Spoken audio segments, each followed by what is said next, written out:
Oh, you know what? I think I decided after this series, I'm going to take the White Sox to win the AL. How do you feel about that? You frozen? Oh, I forgot. You think I'm mushing the White Sox. The news. I'm in a cup chair, chat. It's like I don't think we can. I bet the under and faded Messi with Krabs. This is fucked. What makes a finger blast a reversed finger blast? How about I just show you? I went like this on my comforter. I was pointing down. I'm going to gift you a sub right now. It's $5.99. I'm going to pay it. I did it from the Book It Twitch. So Book It just paid for it. Are you standing or sitting? You want me to comment on? I'll comment on fucking everything. I'll comment on the glare on the TV in the background. I fucking hate hardos, dude. I hate hardos. All the fucking people in your comments about the lattes, and they're so fucking cool because they drink black coffee and fucking IPAs. Oh my God, I hate hardos, dude.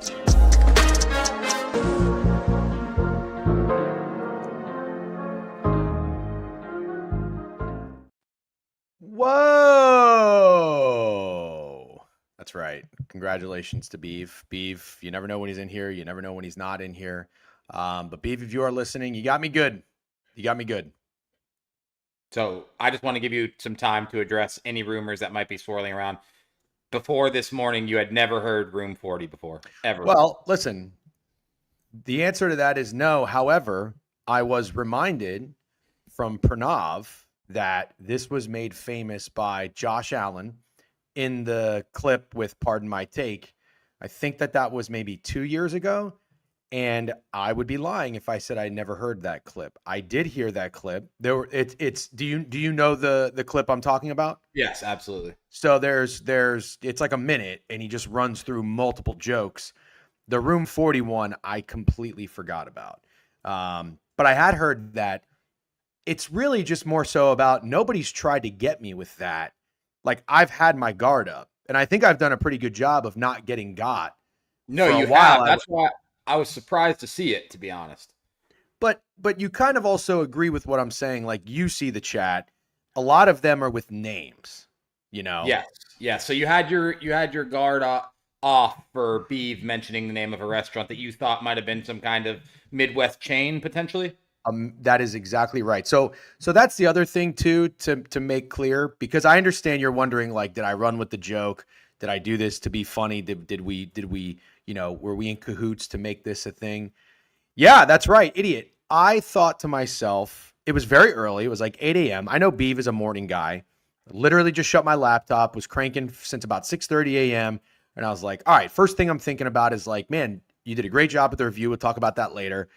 What should we review for lunch? Let me get that out there nice and early. Yeah. Check my phone a few minutes later, whatever, brush my teeth. And Biev says Room 40. And the first thing I thought to myself was, what the fuck is Room 40? Like at first I was like, oh, this is probably like, it sounds like it would be the name of like a restaurant in the city, but I'm like, obviously Biev doesn't know fucking city restaurants, you know, no offense. Yeah. But then I legitimately thought to myself, like, could this be the next like Buc-ee's or Sheetz or something like that I never heard of? But I was like, man, what a weird name. So that was my first response, is like, what's that? When he replied, what's what, that is absolutely where I should have known, like, something's weird. Yeah.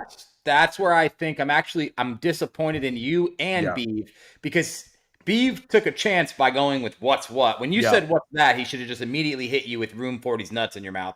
Instead, he said what's what, and then you fell in the mousetrap twice, I guess, and you said Room 40. So a perfect execution by Biev. I did honestly think you were playing along when I first read it, but now I just realize. No, it really just caught me so off guard. I absolutely did not have my guard up. There was no like alert. There was no radar thing going on. When I'm in here, clearly, I think everybody's out to get me. But I will say though, when I responded, when he said what's what, and I responded Room 40, in my head, I'm thinking, what do you mean what's what, you fucking idiot? Like, you put 2 words and I said, what's that? Obviously. And I was going to give him a fired up, pissed off comment. But Steak, I literally said to myself, I'm like, nope, let me be relaxed. Let me be nice. Let me not be fired up and angry and running hot and always at an 8. And I just said Room 40. So I literally in my brain, I did that whole exercise. I actually patted myself on the back for remaining calm. And then I get that reply and I'm like, unbelievable. Unbelievable. So when it's so funny though how this works. When you read that and when some other people read that, they're like, oh, he obviously was playing along or whatever. I legitimately thought I did such a good job of just remaining calm and having a nice back and forth exchange with Biev on the internet about something that I didn't understand. You did remain very calm. I did. I'm trying to be better about remaining calm. So that was my first attempt. We got him. What's that? We got him.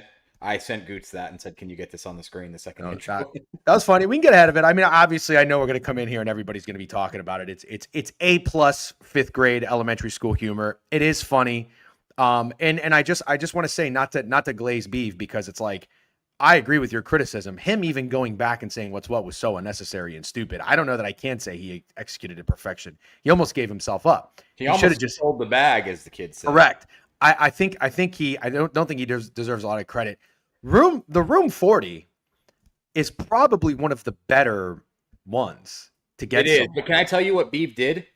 He was like a wide receiver, caught a bomb, running to the end zone, no one near him, and almost put that ball out before he crossed the pylon, and you could have poked it out like fucking Don Beebe or whoever that guy was. He almost sold. That is a very, very well put.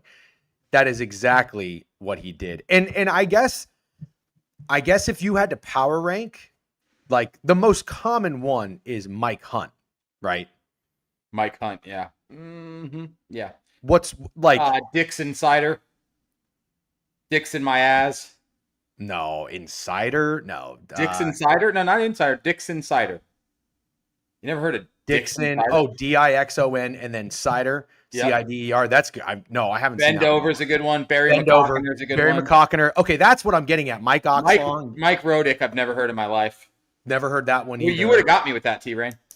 Dixon Cider, that one is very unfamiliar. Do you remember when I convinced you Mike Oxlong was the offensive line coach for North Carolina last year? Vaguely. Mike Oxlong, dude. That was a good one. But anyways, listen, great job. Caught me off guard. No, that wasn't a bit. That wasn't intentional. So good job to Biev. I commented. I said, good game. Tip my cap. What else am I going to do? I got to move on. But you're right. He almost gave it up. Hey, before we get started, so we do have Greg coming on. We're going to talk NFC West, more football. We do have week 0 on the horizon. Steak and I have I think we have a couple of plays that we'll talk about. And Greg, I might have too many plays. Yeah, dude, I've got like 3 that I like, and I'm really not the biggest week 0 guy. Like, I have no problem kind of sitting and waiting. I don't want to spray the board. I remember I yelled at you actually one year for the college football newsletter because we had like 9 bets and we started the year in a hole and we went 2-7 or something, and then we actually had a pretty good season. I think we ended up being like a game or 2 above 500. So I really like to take it easy. 3 plays most. Greg is in the queue. Let's get him up here. Are you ready to go, Greg? Good morning. Yeah, I wanted to restart. The mic was having some issues. Well, you sound magnificent. So whatever you did, A+ work. Great job. Don't fucking touch it. Why did you do that? I moved it a little bit closer. Okay. You look great. You sound great. It's good to have you on. Steak, by the way, I didn't mention, but I like that hat. That's a great hat. Nobody complimented my hat. Bears or Cubs? Cubs. They did compliment your hat. Actually, a lot of people did. Oh, good. Great. Yeah. Well, thank you very much. I missed all that. I would give my explanation about the Room 40. Also, and then last thing, and we'll move on. What jersey do you have on? No idea. Soccer jersey. It says Ajax. Amsterdam. Never heard of it. No idea. It just looks cool. Premier League team.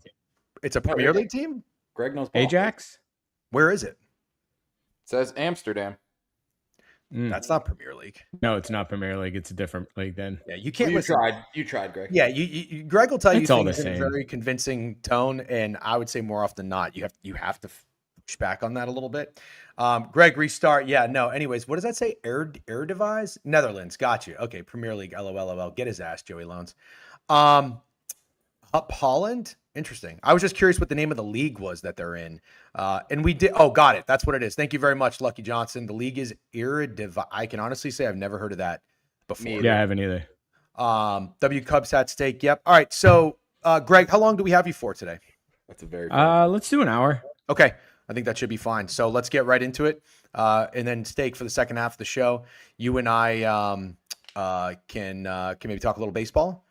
For sure. Yeah, that sounds great. I think I lost every baseball bet I placed yesterday. It's crazy to me. You I guys went 1 are and still 7 betting baseball. So I'm right behind you. Yeah, oof, it was really, really rough day yesterday. But yes, I still want to do it. Okay, all right, and then we're gonna do a picket show later tonight to go over the games, little picket pregame action. But before we do, let's get football up, ladies and gentlemen. Let's lock in. It's early. It's 10:13. I'm going to get the preview up again. If you're new, welcome. It's the board review. We're here every weekday, 10 a.m. Eastern Standard on the Book It Sports Twitch and YouTube channels. Like, sub, follow, do all that good shit. Steak, if we have any stream streaks or any subs, feel free to call them out now. I don't have the mainframe. We have insane stream streaks going on. Hit 'em, Dave hit 'em, Martinez subbed for 48 months.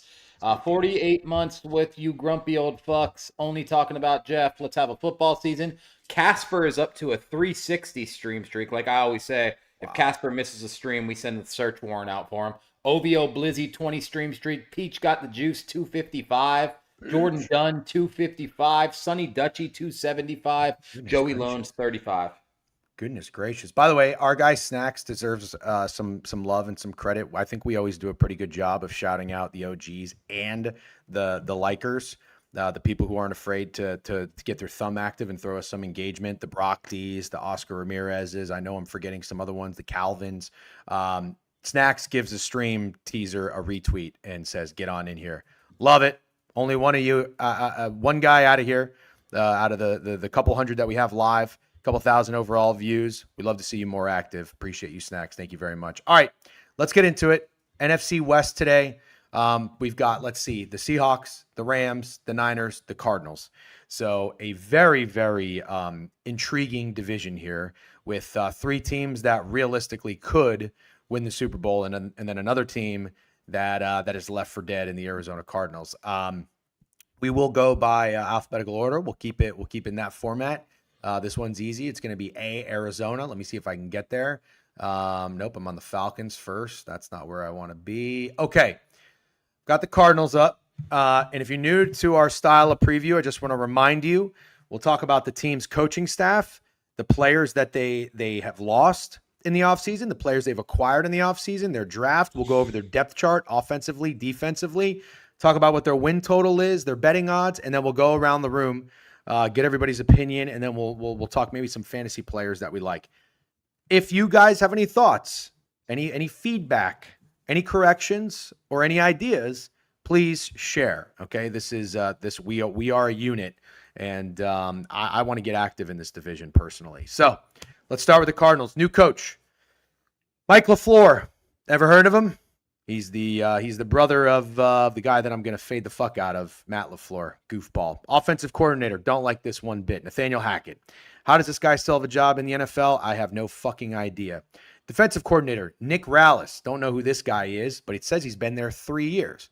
So, you could take that for what it's worth because Jonathan Gannon was the coach for the Arizona Cardinals, and he was a defensive guy. So I don't know how much of a role or involvement this Nick Rallis guy had defensively. Last year, 3-14. It was not good for the Arizona Cardinals. They did not get the first overall pick in the draft. They got the third overall pick in the draft. And they had a lot of guys leave, but not many of them signed with other teams. So it's not like they're really missing too many big pieces. Jonah Williams, right tackle. Jalen Thompson, safety, is with the Cowboys. Dalvin Tomlinson, D lineman's with the Chargers. Calais Campbell's with the Ravens. That's really it. There's nobody. Greg Dortch is gone. Zay Jones is gone. And Kelvin Beachum. Kind of remember that name, the left tackle. I thought he was going to be decent. Guess not.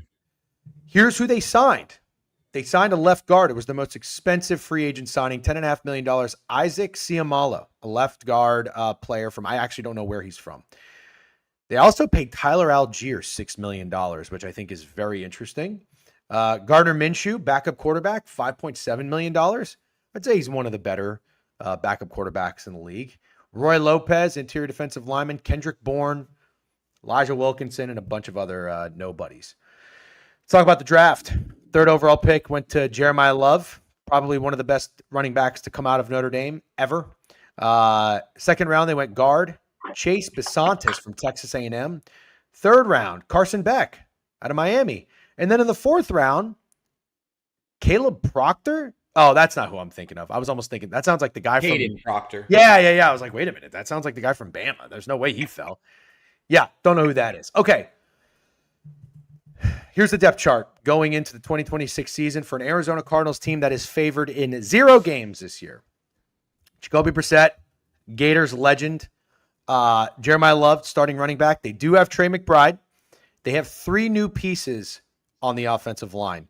New right tackle, new right guard, and then the left guard, as I mentioned, that they signed. Their center and left guard, the left tackle are coming back. P. Johnson, is that Parrish?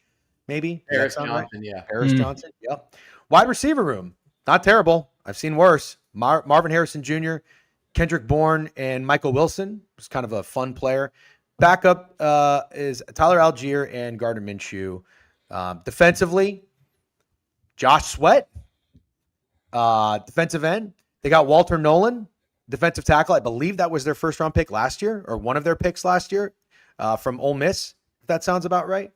And then Budda Baker, who I think is probably one of the best, one of the better safeties in the NFL. This linebacker, Wilson Sr., I forget his first name. What is his first name? Mac Wilson Sr. When I watched the Arizona Cardinals play football, that guy jumped off the screen to me. I think he is a stud. But overall, a team that's not very good. Looks like their win total is 4.5. Steak, if you want to verify, or if anybody wants to verify what their betting odds are, or their line is, if it isn't 4.5, we don't really care about anything else. What are your thoughts on this Arizona Cardinals team? Could they be tougher than people are giving them credit for? It's going to be a lot of kind of nonsense. Keep in mind, last year I really liked the Arizona Cardinals, which ended up being the biggest joke of a wager ever. I thought they'd be like the young and upcoming team.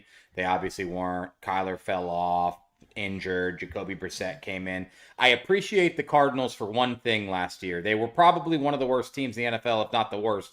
But they weren't horrible to watch.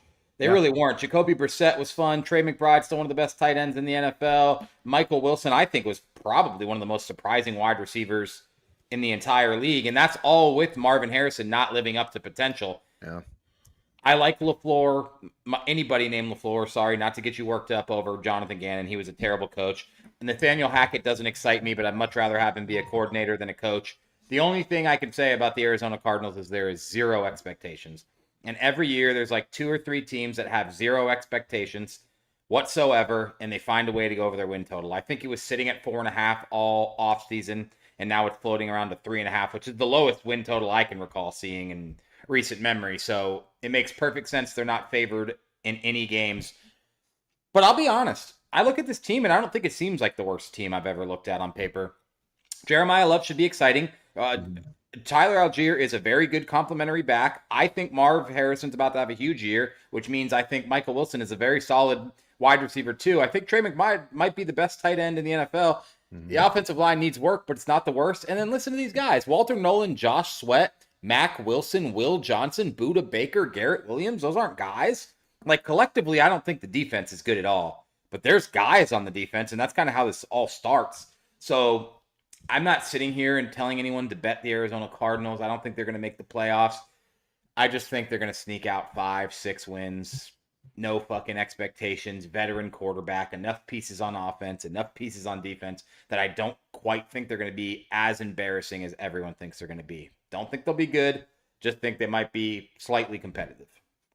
I'm glad when you went through the names on defense that you brought up Will Johnson. I forgot all about him. He was a guy from Michigan that fell in the draft. I don't really know exactly why. Maybe Snowman can speak on that, but he was a 2-time All-American, defensive MVP on that national championship team. So he could be a player. I have to admit, as much as I noticed Mac Wilson playing linebacker, I didn't notice a whole lot of Will Johnson. Don't know if he was injured or don't know if I just wasn't watching, getting my eyes on him like I should have, but he fell because he's dog shit. Oh, injuries and knee. Got it. Okay, thank you. Yeah, you made a really good point about them not being dreadful to watch last year. So Kyler Murray, he did start in 5 games. And you know what's kind of interesting? They were 2-3 in those games, Steak, but these were the 3 losses. 16-15 at San Francisco, which I remember watching that game. They fucking blew it. Yeah, they did. They blew it so hard. And I think they had like a 10 or they had a double-digit lead in that game, I think, at one point. The next week, 23-20 against Seattle. That's back-to-back games you lost by 1 and 3 points, and then against Tennessee, an abysmal loss. Yeah, you remember that? Yep, 22-21. Then, not done. At Indianapolis, 31-27. This is when Brissett takes over. And then Green Bay, 27-23. So they were 2-5, but 1, 2, 3, 4. No, every single loss was by 4 points or less. So, I mean, they really had a couple of coin flip games that went the wrong way. They came out of the bye week and beat Dallas 27-17. But even some of these games after that, they went to overtime with Jacksonville, lost to the Bucks by a field goal. I think that this is a testament, truly, about the kind of quarterback Jacoby Brissett is. I don't think he is good. I'm not saying that. But for a backup quarterback, he is a guy that can come in there and your season is not done. It's just not. Like, if you are a fan, you can turn the television on. I remember being a Bucks fan when Josh Freeman went down and Josh Johnson came in, or some of these other backups came in. The season was over. It was done. I wanted to believe in Bruce Gradkowski. That was never happening. If your quarterback goes down for any reason and Jacoby Brissett comes in, if you have a couple of pieces, your games will still be worth watching. And that is why, I know it's a very stupid wager and it's not going to hit, I have to get a little something on this Cardinals team. I took the 151 for them to score 2 touchdowns in every game. I'm not saying it's going to happen, but for 151, I have to take a bite because Jacoby Brissett, I went through and looked at his game log last year. 10 out of 12 games, he had 2 touchdown passes. 10 out of 12. Yeah. Against the Seahawks, Rams, Niners. That's what I'm saying. The guy can unleashed Michael Wilson. That's what I'm saying. And now this is what I think about the Cardinals. I'm glad we're kind of aligned here. You've got a new coach that nobody is talking about. Is Mike LaFleur going to be worth the shit? I don't know. But again, what do we always say? We're okay taking shots on younger dudes who have a chance to we can see what they're capable of, rather than the fucking regurgitating old bags in the NFL. Now, I don't like that Nathaniel Hackett is hitched to his wagon at all. But I also don't think Nathaniel Hackett's going to be really doing a whole lot. I think Mike LaFleur is the offensive guy.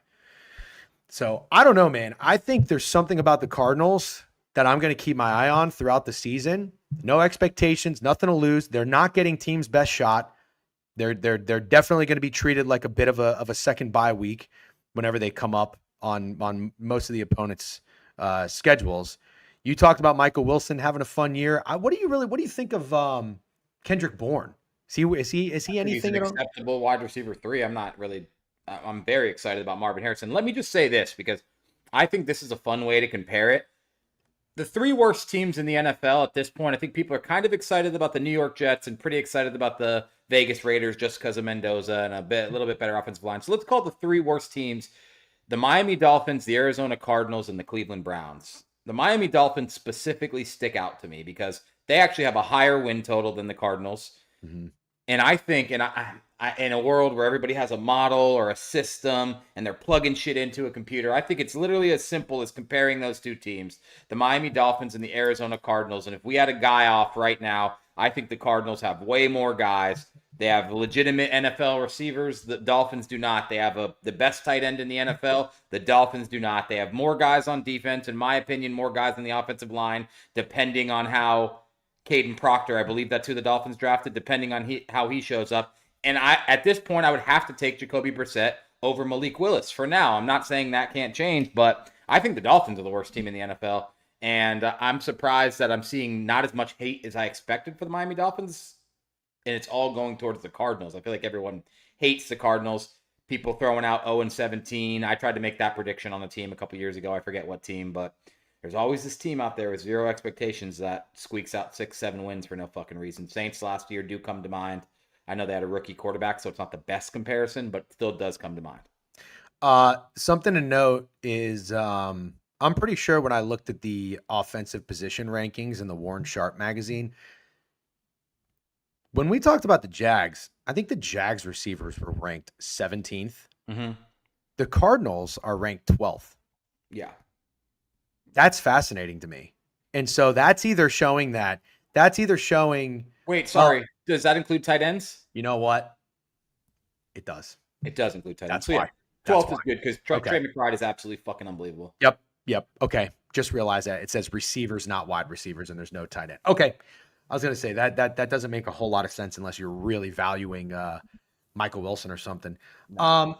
Marvin Harrison Jr. is going to be an interesting player this year. I mean, absolute freak coming out of college. I would have wanted him on my team. He's been really disappointing. That'll be a guy to keep an eye on. Yeah, I'm with you, man. I think the Cardinals could be a scrappy team. They're going to be very interesting offensively, especially to see how it works with Jeremiah Love in this offense, because you don't really want a running back on a shitty team with no expectations, not a really good offensive line, but he's a pretty dynamic player. And I think he's going to be a little bit more effective than like what we saw with Ashton Genty and the Raiders. Does that make sense? Mm-hmm. So, Greg, you got a little distracted with the corp stuff? Yeah. Sorry about that. And That's I don't okay. know how deep you got into it, but luckily this is the worst team to really go over. Yep. I mean, I don't know if you guys went into the schedule. They have the hardest schedule in the NFL. And I think that's a tough spot for a new coach. LaFleur I didn't realize this. He wasn't even the main play caller in LA. I mean, not surprising because it's McVay, but like now he's stepping into being the main play caller and the head coach against the toughest schedule in the NFL with Jacoby Brissett. Like, what are you going to do with this team? Are you really going to get behind them and think they're going to pull out some wins? The other thing too is they have the toughest schedule in the league. And they have a late bye. I think it's week 14. It is. After the bye, they play the Jets, Raiders, and Saints, which is their 3 easiest games. And they could very well just be in tank mode at that point. Well, I mean, they're probably going to be in like tank mode the entire season, but I understand what you're saying. Like if there were some wins, you'd want them to line up earlier in the year. You want those to line up earlier just to get morale. Like you get those easy games late, but the team's already defeated and checked out. Yeah. That's not an ideal structure. Yeah. Especially for a late bye. You want it for a team that maybe is going to make a playoff run. That is pretty shitty. Also, they end the year with 3 home games. Schedule is going to be tough. I mean, obviously, when your divisional opponents too are the Rams, Niners, and Seahawks, that's going to skew it. But outside of the division, Chiefs, Eagles, Lions, it's brutal. Yeah, this to me is like, Steak was talking before I tuned out, but just that team that's really bad that somehow squeaks out some wins. I'd rather bank on that being the Dolphins and put my eggs in the basket of the Cardinals being the worst team in the NFL. So for me, I get what you're saying schedule-wise. I just think the Dolphins are a much worse football team. So I think I'll take the team I think has more guys and a harder schedule versus the team that with the easier schedule. And we're saying easier. It's I don't know how. I think the Dolphins have the second hardest schedule in the NFL. Yeah, okay, there it is. Yeah. I'd rather take Jacoby Brissett over Malik Willis, personally. Right now, I would too, and the weapons for sure. The Dolphins have one weapon. Yeah. Okay. But good point about the schedule nonetheless. It is absolutely brutal. Week 1 on the road against the Chargers. I wonder what that spread is. You know, there's always that game. There's always that week 1 game. The Chargers are the most popular survivor pick for week 1. Of course. I'm sure they are. Why wouldn't they? If the Cardinals are projected to be one of the worst teams in the NFL, the Chargers get them at home. I mean, what are they going to be? 13.5-point favorites? Is that 10 too and a much? half. 10.5. Okay, it was way too much then. I don't know. I got my eye on the Cardinals, to put it that way. By the way, I do want to acknowledge, I always love when people are respectful and when they have to throw something on our radar, but not distract us. Total Slayer, great job. You get a golden star today. I'm not trying to distract y'all because you are in a good flow, but can you write down the Thomas Castellanos Toxic Tech talk about later? Yes, please. We'll make a mental note. Please remind us too. I got things to say. Okay, so we got those out of the way. Let's move on to, let's see, we are going to be but let's go the Los Angeles Rams. That probably. So did you guys have any official picks on this team or no on the Cardinals? I'm considering taking over wins. Really? Yeah, I'm considering it. But it probably won't get there. After we talk about these teams and I have way stronger opinions on the next 3 teams, I'll probably leave it alone. Yeah, I mean, my other thing too is this division being so competitive and them being by far the worst team. 0-6 in the division is a tough way to frame out a team to go over their wins. Yeah, and I'm looking through the schedule as you guys are talking, and it's tough to find the win. It's tough. God. It's tough. If you got the Jets sprinkled in there early, or the Saints, or the Raiders, especially with Kirk Cousins coming in, that would give me more promise. But seeing all those in a late bye, like And even their easiest opponent in the first 11 weeks is the New York Giants. They go to New York after a trip to San Francisco and before they come home to play the Lions. It's like, and then the Rams, dude. And then the Rams, and they're 7-point dogs right now to the Giants. Yeah, we'll move on. Yeah, let's move on. I don't really think there's an official pick for me. Fantasy wise, Steak likes Marvin Harrison to have a big year. I just kind of like the offense. I like the offense. And yeah, I mean, I can't wait for you to bet them to score 2 touchdowns a game. That is one thing. I will take their week 1 team total under and probably them to get shut out just so I can hear you bitch about Nathaniel Hackett in your bet.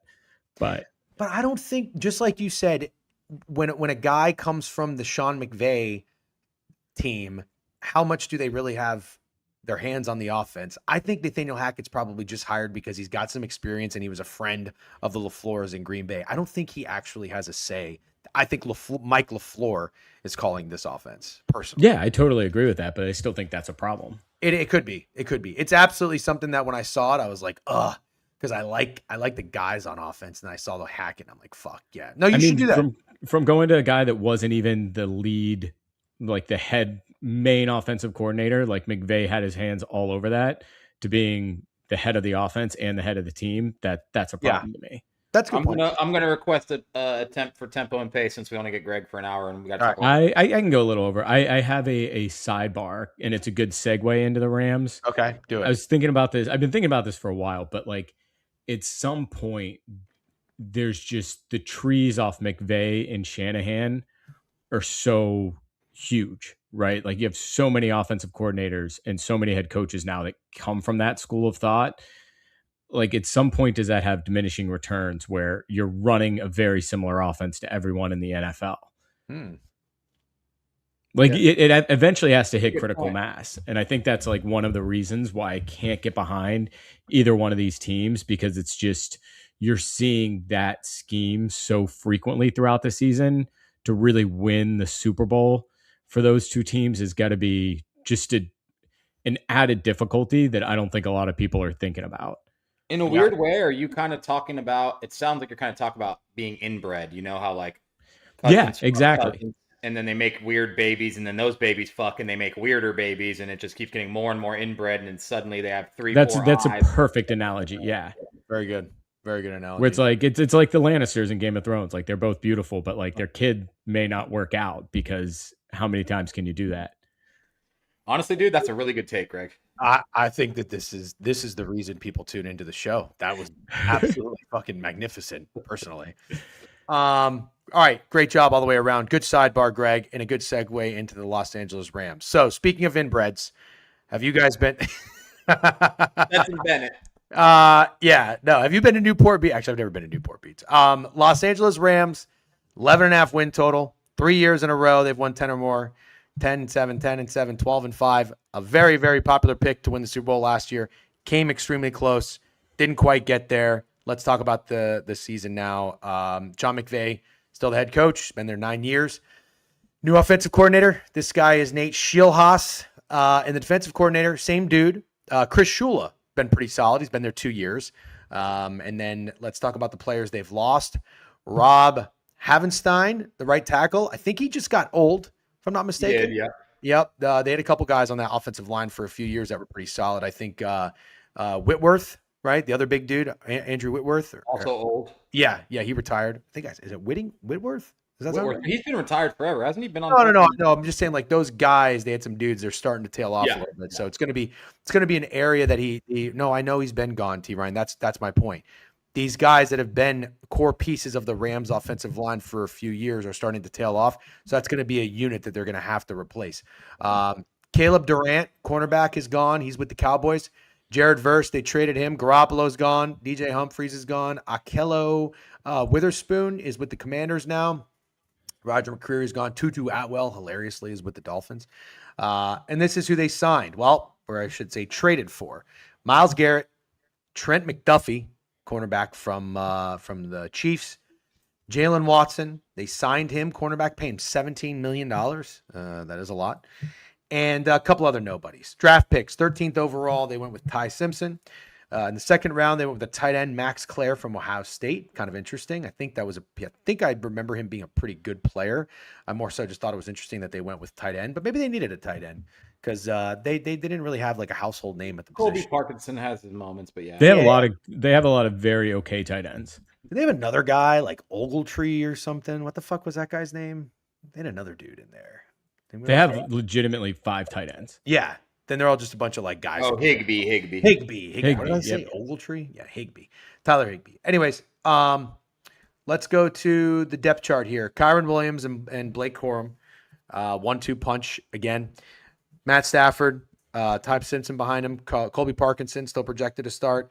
The offensive line seems to be intact from whatever they had last year. A couple of names that I don't really know, I'm not too familiar with, though, to be honest with you. Devontae Adams, Puka Nacua are the receivers. Whittington is in the slot, and then on defense, they've got absolute dogs on the defensive line. They got let's see, what's the guy's name? Is it Bryce Young? Byron Young. Byron Young, who's a beast. Is it Puna Ford, defensive tackle?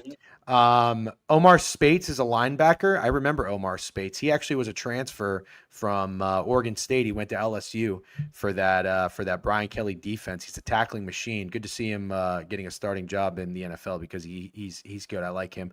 And alongside of him is that Landman guy. Landman's a bad motherfucker too. So McDuffie, Lake, and a new cornerback, that guy they paid for, Watson. Don't really know. Is it Kinchins, the free safety, and then Curl, the strong safety? Not super familiar. They're favored in 16 games, underdogs in 1. Win total this year is 11.5. We could switch it up here. Greg, what are your thoughts coming in to the season with the LA Rams? Is this your Super Bowl pick? No, it's not. Okay. I mean, so I'm going back and reading the old newsletters from last year, and I've heard some sharp guys talk about it. I think there's more value on the Rams to miss the playoffs at plus 400 than the Rams to win the Super Bowl at plus 500. Ballsy. So that sounds like getting too cute. Really? Why would we bet the Los Angeles Rams to miss the playoffs when they trade for a guy like Myles Garrett? I mean, you can look at the offense. There was so much talk about Matt Stafford's back last year. Came out and won MVP. Hasn't been a peep about it. Is his back that much better healed? Injuries, so that I don't like either. I don't like it either, but no one's talking about it. And last year it was the biggest. I bet the Rams last year, because I'm going back and looking at this stuff, they were minus 150 to make the playoffs. That's crazy. I know they added the best defensive player in the league, but still, to me, I just think there's too much love on this team. There's no value in them to win the Super Bowl. You're talking about a gauntlet of a schedule, an old quarterback. I mean, Kyron Williams is great. Blake Corum's very good. I'm not overly impressed by either of them. Puka's definitely got a cocaine problem, so there's a red flag at your best wide receiver. Devontae Adams is another year older. I'm not saying I'm there and that I'm going to take them to miss the playoffs, but to me, you got the Seahawks and the 49ers in this division. You get the Eagles, you get the Cowboys who are going to be better. You got the Lions, Bears, Packers, and then you got somebody from the NFC South. Like, I think there's a much better case in them to miss the playoffs. Also, fun fact, who was the favorite to win the Super Bowl last year? Baltimore Ravens. And they missed the playoffs. So it happens. It happens. It's not the craziest thing in the world. So to me, that's just, I would rather have my money on something like that at 4-1 than win the Super Bowl at 5-1. There's just, and also if you look at teams that are historically the favorite at this, ridiculously low of a price, none of them actually go on to win the Super Bowl. Right? Like, they have every reason. Really, last year was their year, and the Seahawks just had their number. So to me, I got no real play on him other than to get frisky and take a silly thing to fade them. Like, their win total, they could easily soar over that, but I also wouldn't be surprised if they just end up with 10 wins and get cut out from a tiebreaker. All right, Steak, what's your thoughts on that? Looks like you're itching to say something. I'm itching to say that I'm about to glaze the fuck out of Greg because I agree with everything he said, and he stole my main talking point. Matt Stafford's injury was the entire topic, and how old Matt Stafford was getting was the entire topic of last offseason. The entire topic. Now he's 1 year older. No one says a fucking peep. I think that's crazy. we've all seen how wide receivers can become complete diva head cases out of nowhere, and it tails off really quick. But no one wants to have that conversation about Puka, who's done like as many dumb things as you can do. I also want to mention that this defense wasn't good last year. Now, I understand they added Myles Garrett, and I understand they added Trent McDuffie. Huge adds, and they should be much better. But the offensive line has question marks. I don't think either of the running backs are game breakers. And Devontae Adams got a year older, and he was a red zone goal line merchant. I'd never seen a team do what the Rams did last year. They said, Devontae Adams, we know you've had a rough run in Oakland or Vegas or wherever the fuck it was ever since you left Green Bay. You're not the receiver. The Jets. You're not the receiver you used to be, but we will make sure you are the guy in the red zone. You had 14 touchdowns, but you had less than 800 yards. Devontae Adams isn't a game-changing wide receiver anymore. He's solid. Don't get me wrong. I would want him on my team too. Do I think he's up there with the best wide receiver twos in the NFL at this age? No, not really. So I just think it's funny because the only thing Greg didn't mention that I was going to mention is I think the Ty Simpson pick was cocky. I think the Rams were cocky. Ruben Bain was sitting there, dude. Ruben Bain is a fucking monster. And I think he's going to be one of the best defensive players in the NFL for the next 10 years. And the Rams said, nah, it's okay. We'll take our fucking quarterback for the future over Ruben Bain. Hated that move. Absolutely hated that move. This team should have Ruben Bain. I don't even think Ty Simpson's going to be the backup. I think that's going to be Stetson Bennett. Don't get me started on what happens to the Rams if Stetson Bennett has to come in and play fucking games. So yeah, I'm with Greg. I think there's more value in fading the Rams than buying them to win the Super Bowl. There is a team like this every year that everyone calls a super team, and they never win the Super Bowl. So I'm out on the Rams, but I don't have the balls that Greg has to fade them to miss the playoffs. I will not be taking any of their futures. Not them to win this division, not them to win the Super Bowl, the NFC, nothing. Yeah, and to be clear, I'm not 100% sold on that pick. I'm not here to pitch it. I just think there's more value in that, and I can make a stronger case for it. Yeah. So Greg, if it were me, the chat and Steak would say you're not standing on business, and that's okay. You don't need to stand on business. I'm not going to give you any of those allegations and accusations. Krabs said they took Ty because the Rams owner's best friends with Ty's dad. I saw those that rumor going around. That's I mean, awful. Yeah, it makes perfect sense. Yeah. And that is awful. It makes no sense with the Myles Garrett move. It's we're going to do everything to win now, but also we're going to plan for. But I have one. I totally agree with you. That pick had me scratching my head. I have one pushback. You guys, I think both of you in the chat keep saying the Rams are one Matt Stafford injury away from missing the playoffs or being irrelevant or not going or not being 500. If that's the case, what's the issue with taking a young promising quarterback? Because he's not going to play this year. Stetson Bennett will. It just wasn't the time to do it, bro. Ruben Bain. If you didn't like anybody on the board, that would be fine. Even with Myles Garrett losing Jared Verse, this team could absolutely use Ruben Bain this season, and he would play a massive part. With Byron Young and Myles Garrett and Puna Ford, do you think they need a pass rusher? I got news for you, Bucks fan. Ruben Bain is about to be better than all of those dudes. That's not the point. No, it is the point. Of course, it's they also have Braden Fisk. We're not even talking about. You're telling me the pass rush is where they need on these dudes. You're naming mid defensive. Hold on. That's not what I'm saying. Ruben Bain is going to be awesome. I'm not saying that. All I'm saying is we're talking about a defense that has problems. The pass rush is where they need to need help. Braden Fisk, Kobe Turner, Byron Young, and Myles Garrett. That's where they need help. Ruben Bain right now over every single one of those guys except Myles Garrett right now. To Steak's point, if I'm playing GM, is it a better move to just go out and sign Tua for a 1-year deal, maybe draft in the second, third round, and take Ruben Bain? I would much rather be in that situation this year for the Rams. Okay. I was going to say the Ty Simpson pick was a reach too. I was looking at the Steelers and there was question about if they would have reached for him at like 21, 22. So the fact that he went that much earlier to a team that doesn't really need it, I don't know. I think that's not even debatable. Obviously, we know Ty Simpson is a reach and the fit is weird. Everything about that pick was strange. And I'm a conspiracy guy, so I do believe there probably was some shit behind closed doors that made it happen. But also at the end of the day, I thought I had him in my mock. I had him taking Mekhi Lemon. I thought another versatile playmaker with what you just said. Adams is a goal line merchant. He's getting kind of old. Puka Nacua is a head case. what's the drop off there? I don't know who the fuck this who's their third wide receiver. Yeah, exactly. Whittington. He's shown some glimpses when one of the other guys gets injured, but yes, Mekhi Lemon would have been a wonderful pick for the I thought Mekhi Lemon was great. Listen, I love Ruben Bain. I'm so happy the Bucs have Ruben Bain. I think he's an absolute dog and he's going to be a great player. I'm just looking at the down linemen on defense, and this area of their defense is fucking stacked. I'm not with you guys necessarily on being down. Let's see what the positional rankings are. The front seven is ranked third in the NFL. And they don't have Aaron Donald yet. Yeah, I mean that's the other thing we didn't touch on that much. He's very clearly coming back to play. I think Trent just gave out 25 subs, by the way. Trent Back 25 pieces. What is getting into Trent when he rolls out of bed and puts on the board review and says, "Let's give some subs to the good people between 10 and 12 a.m. Eastern Standard." Appreciate you, Trent. Didn't get to tune into the board review. Or I'm sorry, not the board review. The Yap or BTL yesterday. I'll be listening today.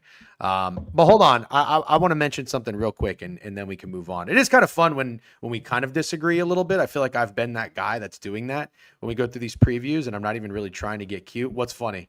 Nothing about that call. Oh, I got you.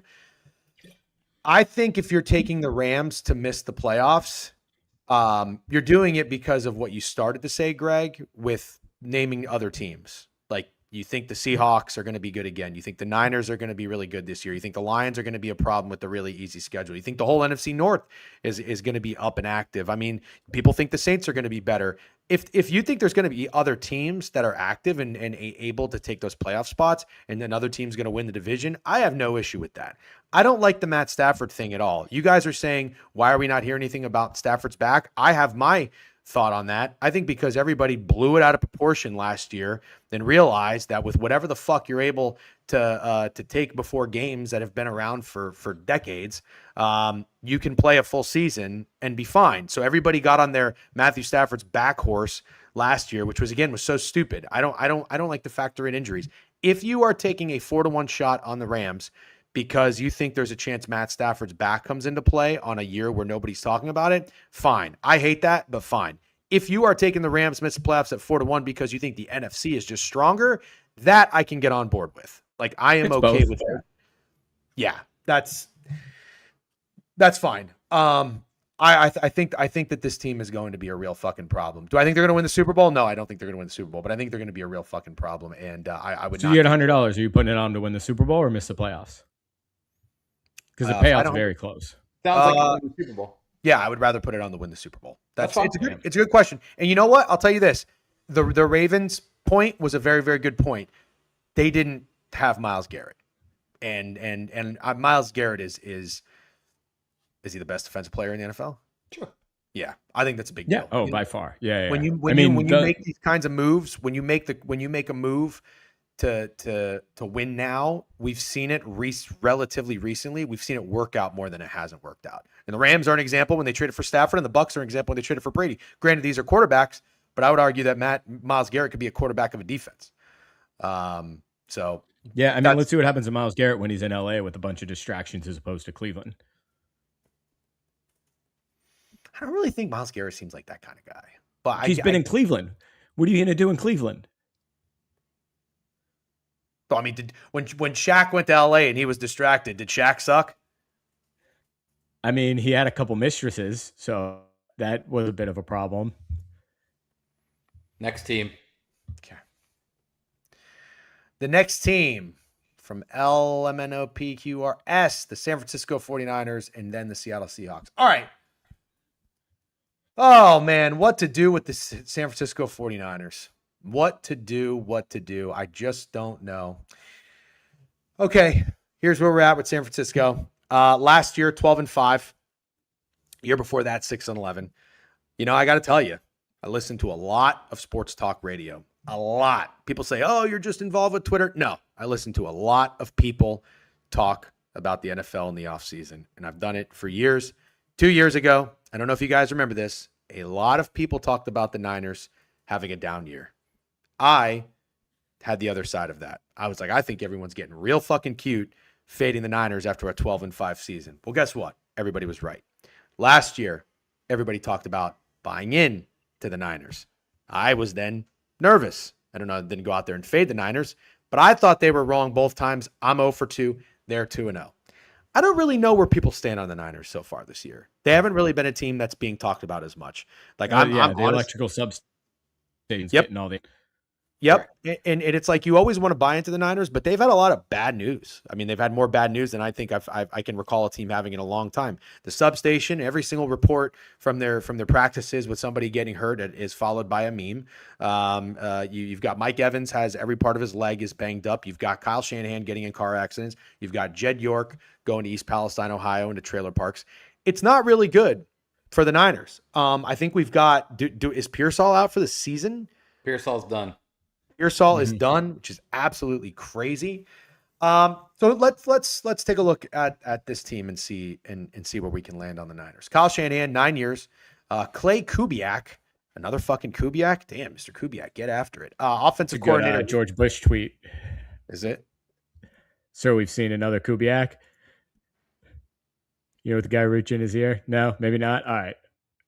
You missed some. Yeah. Anyways. Even though slightly politically incorrect, Jeff Sunday gets uncomfortable. No, I'm not uncomfortable. I didn't get the joke. Okay. I like a good joke. I'll wait till the Niners put up 50. Okay. Oh, sir, we've seen I got it. I got it. Like a tower, but it's a Kubiak. Yeah. I got it. Yep. Takes me a second. I don't know what to tell you. Put that one in my drafts. That's good. Yeah, that's good. I like that now. Raheem Morris is the defensive coordinator. Say what you want about Raheem Morris. Maybe he's a good DC, although maybe he's not. I don't know. Not a good head coach. So at least he's back in his rightful place. Before he went to the Falcons. Yeah, but I don't know. That's hard to say because it's also kind of like the Robert Salah thing. Like he was a DC with the Rams. The Rams had some fucking dudes, and Chris Shula came in, and the defense was also just fine the year after. Nevertheless, got a 10.5 win total.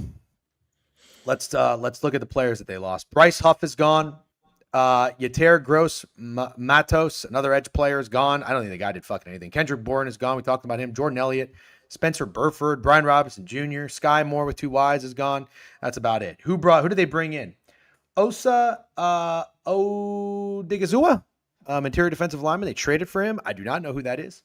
Mike Evans, wide receiver, paid him $14 million. Veteran Lau, left tackle, paid him $5 million. Christian Kirk, oh God. Fucking Christian Kirk. Here we go again with the Christian Kirk. What did the Texans pay Christian Kirk? That was one of the worst contracts of all time. Let's talk about their draft. They didn't have a first-round draft pick. Did you mention that Dre Greenlaw was back? Haven't gotten there yet. Oh, well, you were saying who they got. He was a free agent because he was in Denver last year. Oh, Yeah. got you. He's not on here. That's very interesting. Okay. That's good to know. Drafted players, the Dazon Stribling from Ole Miss. He's a very popular player for Offensive Rookie of the Year. Romello Height, linebacker from Texas Tech. Kalen Black, Indiana running back. I could feel Snowman fist pumping through his desk. Let's go to the depth chart. Brock Purdy. He's number 1 starting quarterback on my haven't heard a peep about him all offseason guy. Brock Purdy, quarterback. Christian McCaffrey, running back. Mac Jones is the backup. Solid.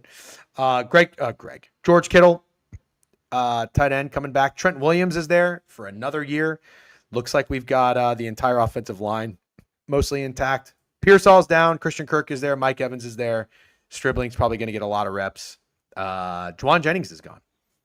Great pickup for the Minnesota Vikings. And then defense. You got Bosa.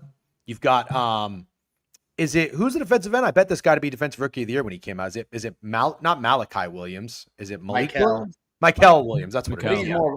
He's more of a linebacker, but yeah, he went down last year too. Yeah, he did. Right, he was going to be my defensive end or my defensive rookie of the year. He didn't have a pulse, but I liked him with Salah and the guy he drafted. Fred Warner should be back. Greenlaw, as you mentioned, Steak is back. Mustafa, the free safety. Lenore, cornerback, kind of a nice player. Upton Stout, another cornerback. So those are the dudes. Those are the guys.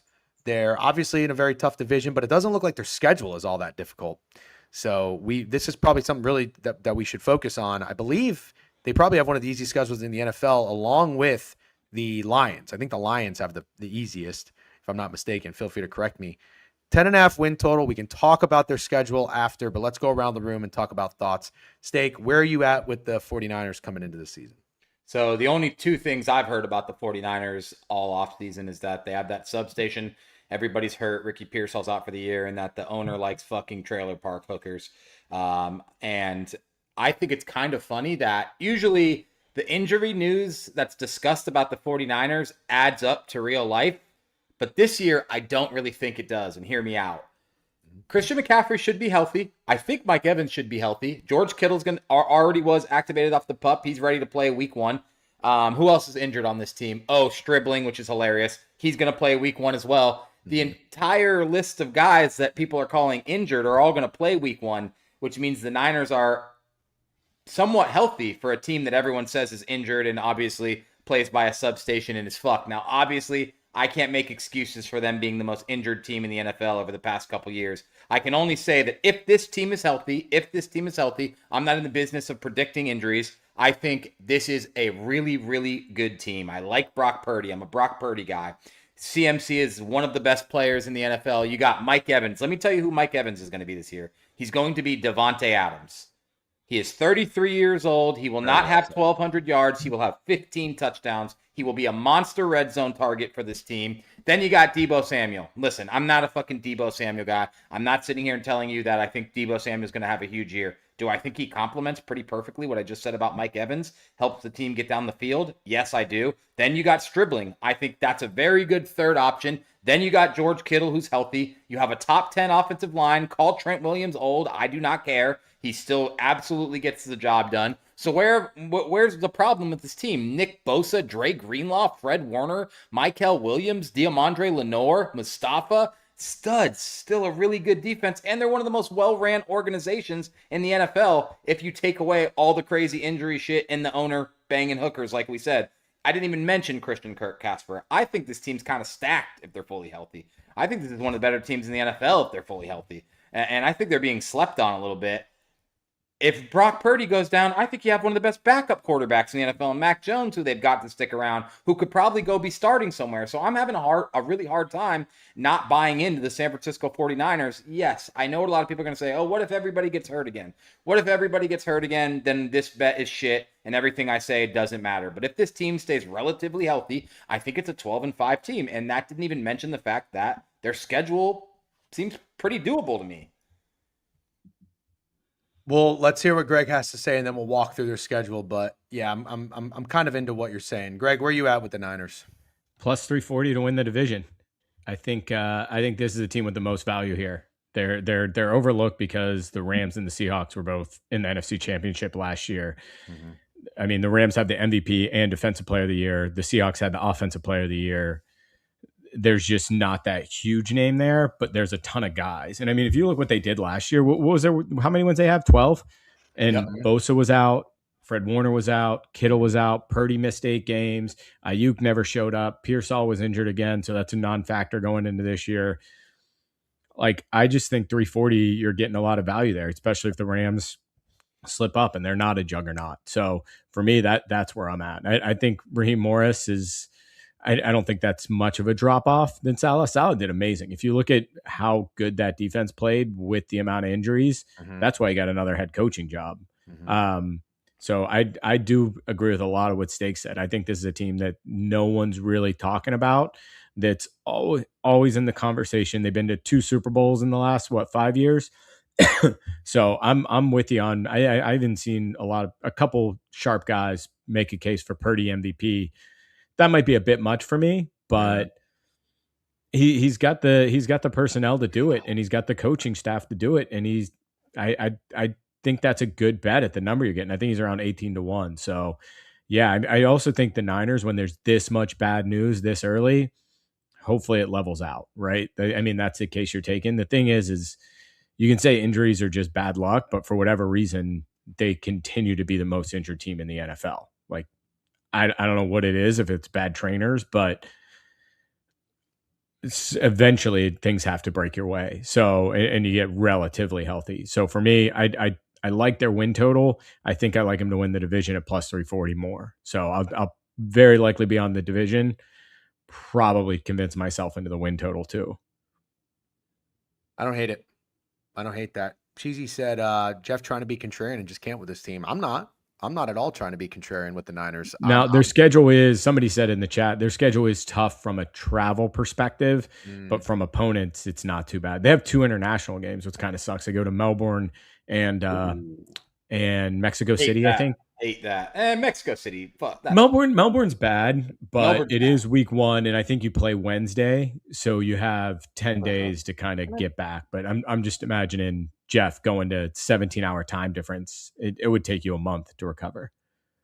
A week 1 fucking NFL game in Melbourne.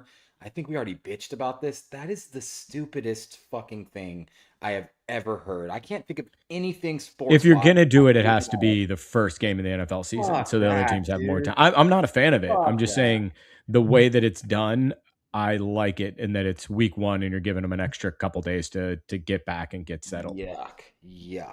That sucks for everyone. Yeah, Mexico City's not terrible. Tailing Dawes, one of the. Oh no, closest- excuse me. It's Tuesday night. It's Thursday night.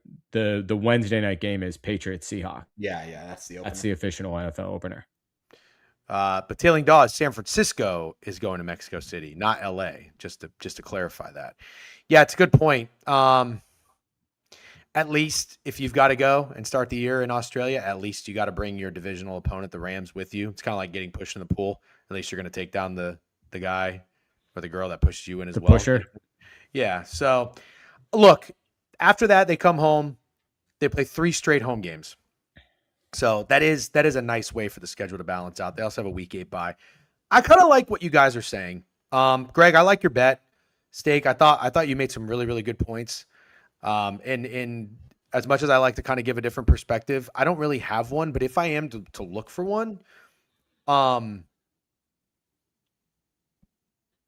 Trent Williams, would you say he's probably one of the most important offensive linemen in the NFL?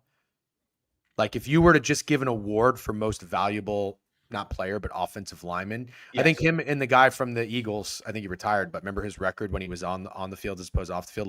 Lane Johnson? He's still there. One more year of Lane Johnson.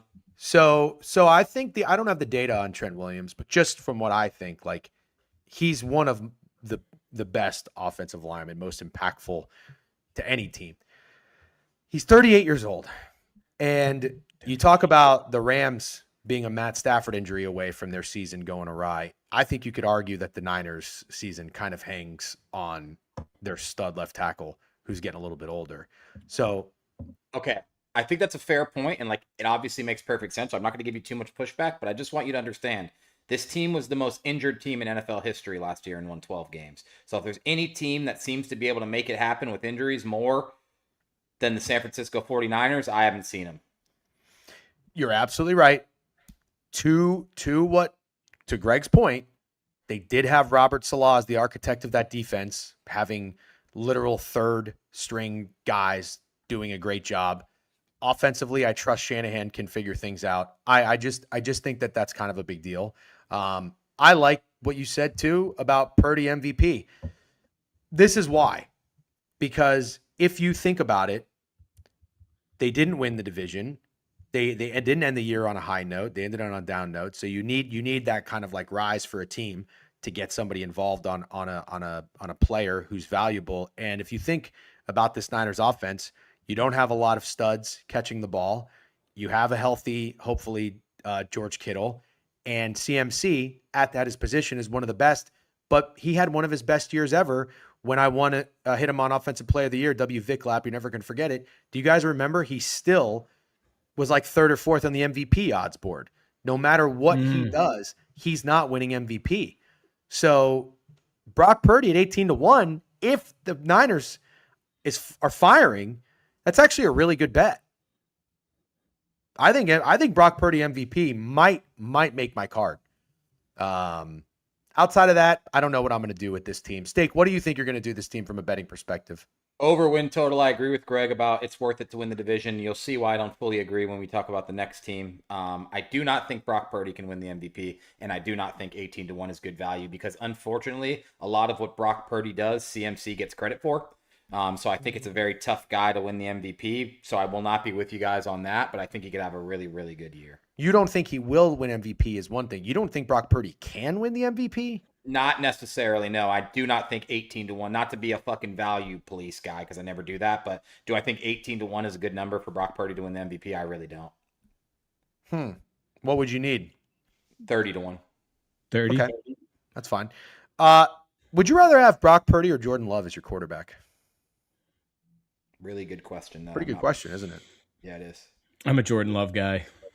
You would be. Fucking bitch. Tough, man. That's a really good question. Really good question you just came up with on the fly. Thanks. Can you answer it? Brock Purdy. Okay.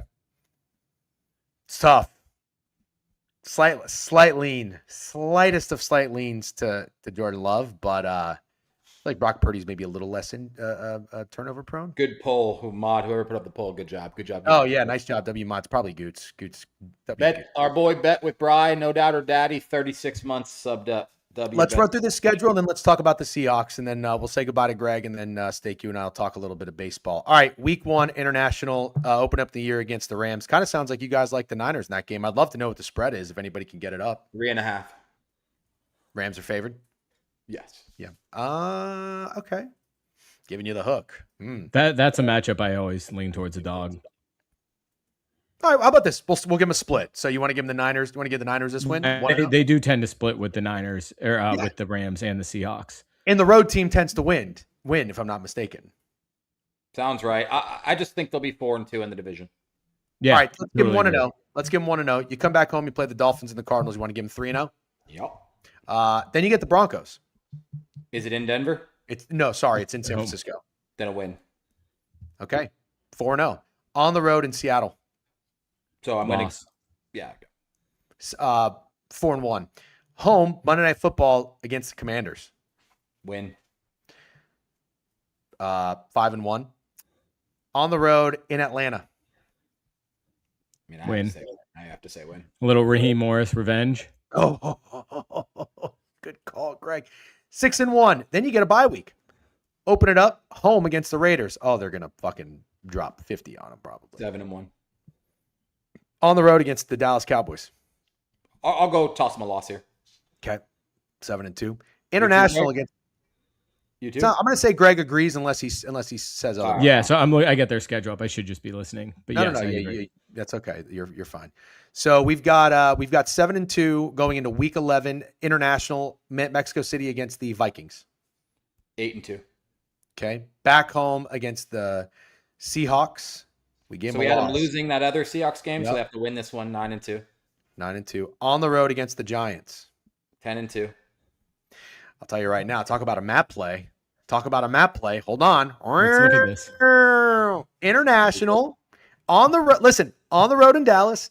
International, the Vikings. Back home to play a divisional team. Then across country to play the Giants. Then back home to play a divisional team with the Rams. Sandwich spot of the fucking century is on the road in East Rutherford against the Giants. In between Seahawks, Rams, and after you go to Dallas, to Mexico City. Did he cook, Greg? Cooked. I like it. Yeah, I like it. Cooked. That might be a spot where the That's a Niners December got game one. outside too. Circle spot right there for the Giants. Anyways, we'll give them the win. You want to give them what is that? That's 10-2 if you give them a win there. Yep. And then you come back home and you're going to lose one of the Rams. They split 10-3. Yep. These are the last 4 games. It's not easy. Last 4 games at 10-3. On the road, Thursday Night Football, short week after the Rams. On the road to the Chargers. Loss. Let's go with a loss. 10-4. On the road against the Chiefs. I think they can win this game. I kind of do too. I got to be honest with Let me you. hear the next 2 games. Okay. Home against the Eagles, at the Cardinals. Oof. Yeah, that's tough. They'll split with the Eagles and the Chiefs. They'll beat the Cardinals. They'll finish 12-5. I will say right now, it's not the worst stretch of opponents from week 9 to week 18 after the bye, but it is tricky with that travel, as I mentioned. Dallas, Mexico City, cross country to the Giants, short week on the road to the Chargers, from there to Kansas City. That gets a little tricky. X Finchy saying they probably have a practice squad receiver room by the Giants game. Had that last year. Still won 12 games. That's a good point. Yeah, I mean, I like Debo being back there. Jeff would take Adderall today. He's kind of locked. Unusual. Jeff, don't take Addy, dude. Get fucked, brother. I had a protein bowl today, and I put a little granola in it. Maybe that's why. Just bought granola. Not that. Be careful. Greg is good at calling out fake healthy shit. I bet granola's up on your radar. Remember when you told me like yogurt and orange juice was fake healthy? Orange juice is number one. Yeah. Orange juice is by far It's number just one. loaded with sugar, right? Loaded with sugar. Yeah. Well, it's all the sugar from an orange, but it's none of the fiber. Ooh, did you remove Greg? No, I saying sure that? didn't. Greg disappeared. He was cooking. Dude, All the big- sugar big- from big- an orange, but none of the fiber, dude. That's a nugget. Big orange juice just snatched Greg. Monitoring this shit when you say something bad about him. No, Greg knows all this random stuff about foods. It's unbelievable. I told you he read a book called The Fish That Changed the World, and it was just about cod. Isn't it kind of funny to picture like a bunch of people in orange costumes just beating the piss out of Greg? Yes. It is. Oh God, I hope that's happening. No offense, Greg. Oh man. Good to have you back, Greg. I froze up. Yeah, that's Yeah. okay. I was just saying how you always know these good nuggets about all these random foods because you read so many books. I mean, but come on, orange juice. You're going to tell me that's good? That's terrible. Well, back in the day when I was sick, I used to drink a whole gallon of orange juice because of vitamin C. So I thought I was helping myself. But just to be clear, oranges are fine. Oranges are fine because it has the fiber. It's the same thing. This was like a weird learning thing for me to wrap my brain around. But if you eat a banana, it's healthier than putting a banana in a smoothie. Yeah, That fucks with me. fucks with me. It dude. does. It does. Yup. It took a while to like process because basically the blender is breaking up a lot of that fiber, and it's better to just eat the banana regular. But in orange juice, you're literally taking all of that out. Yeah, Some of the Yeah. things you say make me like so confused that I just wonder if I should just be a fat piece of shit till it's my time, you know? Just look at the sugar content on it. yeah. Well, steak's actually really good about avoiding sugar. I don't know what steak's vice is. What's your eating? Well, the reason I avoid sugar is because it literally makes me feel like straight garbage. Oh, got it. Okay, Sugar so makes me feel like sugar is whatever. I don't know if depressant is the word. A bunch of sugar. If I like eat a bunch of sugar, I'm getting depressed for a fucking it's the day. crash. Yeah, it's the crash, Yeah. which is real. Which is real. It's 100% real. Like sometimes during Halloween, I hate this. If I go into the office, my admin has all this candy out there. I'll snag like 2 Snickers and a Kit Kat, and then I'll go back on my way back from the bathroom. I'll get another 1 or 2 things, and I'll like get that sugar rush, and then I'll crash an hour later. And I'm like, God, I wish I didn't do that. This is why. You know, like when they talk about post nut clarity, that's how I feel after I eat a candy bar. Yeah. Like, oh Yeah, fuck, no. should not have done that. I should not have done that. That was Greg, what's your Greg used to tell me this all the time. He said fruit till noon. What would you consider an A+ nutritional breakfast? Greg says fruit till noon, and he's right. I did it for a week or two. It's amazing how good you feel. Yeah, I could go on a long conversation about this. Honestly, the thing I have for breakfast most is just black coffee. Yeah. Like I'm not going to go too far into it, but there's this guy, David Sinclair, who's like a longevity guru. And basically his thesis is the 3 meals a day thing is shit. Like being hungry isn't the worst thing in the world. You should be hungry once a day. Like you don't need to keep eating meals and avoid hunger. Like being hungry, it gets into like the intermittent fasting thing, and I don't have to keep talking about it, but I do care about it. So basically, when you're hungry, your body goes into survival mode and it breaks down a lot of damaged cells. If you don't break down those damaged cells, they could become cancerous later in life. Dude. So being hungry isn't the worst thing in the world. It's a very good point. I don't know about the actual chemistry behind it, but There's a lot of science behind it. No, I know. I'm sure it's all great and everything, but I've heard people who like even our friend Dan, he would go on like 1 to 2, like just 1 to 2 days a month, just fasting, like not eating. And I hear that's very good for you, or like a liquid diet or whatever. But I just wanted to point out, yesterday I had a 5:00 dinner. We're going to this restaurant. We want to enjoy it. We want to go hard. All I had for breakfast, was a banana. And then it was lunchtime. My wife and I were getting something around 1 o'clock, and it's like, ooh, I don't really want to eat too heavy. We have dinner in a couple hours. So I just had a mango smoothie. So all I had was the banana, the mango smoothie. She didn't have much either. Dude, by 3:30 and like 4 o'clock, I was so hungry. And we just kept saying, because we don't get that hungry very often. And I was like, this is such a crazy feeling. I'm so hungry right now. And I don't know what this feels like often, because anytime you're hungry, you just eat. But I was specifically holding out and trying to be hungry on purpose. I was like, man, being hungry is such an unfamiliar feeling. So it makes sense that it's kind of But good. it's how we evolved. Yeah. Yeah, I think like not our grandparents, but like if you go back 300 years, it's not like you ate breakfast and then you went out and killed something at lunch and then killed something at dinner. Like, Very good point. You probably ate one meal a day and feasted. We're not. So losing did you steak. did Steak you have a likes- fourth? No, I like this talk, but I did when you brought up your dinner, I did think about that corn pasta looked fucking delicious. The people, I don't know who the people are in your comments that don't think that looks good or where they come from or what they eat every day. That shit looked fucking delicious. Yeah. Did you have a fourth meal? No. Nope. Yeah, no fourth meal. I am, dude. The past couple weeks, I've actually been doing a lot better. I haven't weighed myself. Been cooking at home. Been pretty good. Trying to get healthier. I need the energy and the stamina more so than like the physical appearance. That's what I've realized nutritionally and like diet is energy. I need that. Like I can't do, dude. I had Celsius's back-to-back days. It fucked me up. I'm never doing that again. Never. Yeah. So weird, dude. You drink the strongest coffee I've ever had. I'm so surprised. Yeah. But I can overdo it with the coffee. But yeah, that pasta steak, I'm so glad you brought it up. I'm going to tell you right now, if you are the type of person who just thinks something doesn't sound good without giving it a shot and being open-minded to creative dishes, you just don't know ball. I'm not going to shit on you. I'm not going to personally insult you, but you don't know ball. I pointed this out because I'd never had corn in pasta before. It was like a shrimp and corn. Greg, it was the Four Horsemen restaurant, Cavallini. And I mean, very nice. It's some of the best. It's truly some of the best. LCD food. sound system, right? That's right. Yeah. It's some of the best food that you'll find in the city. I'm not making that up.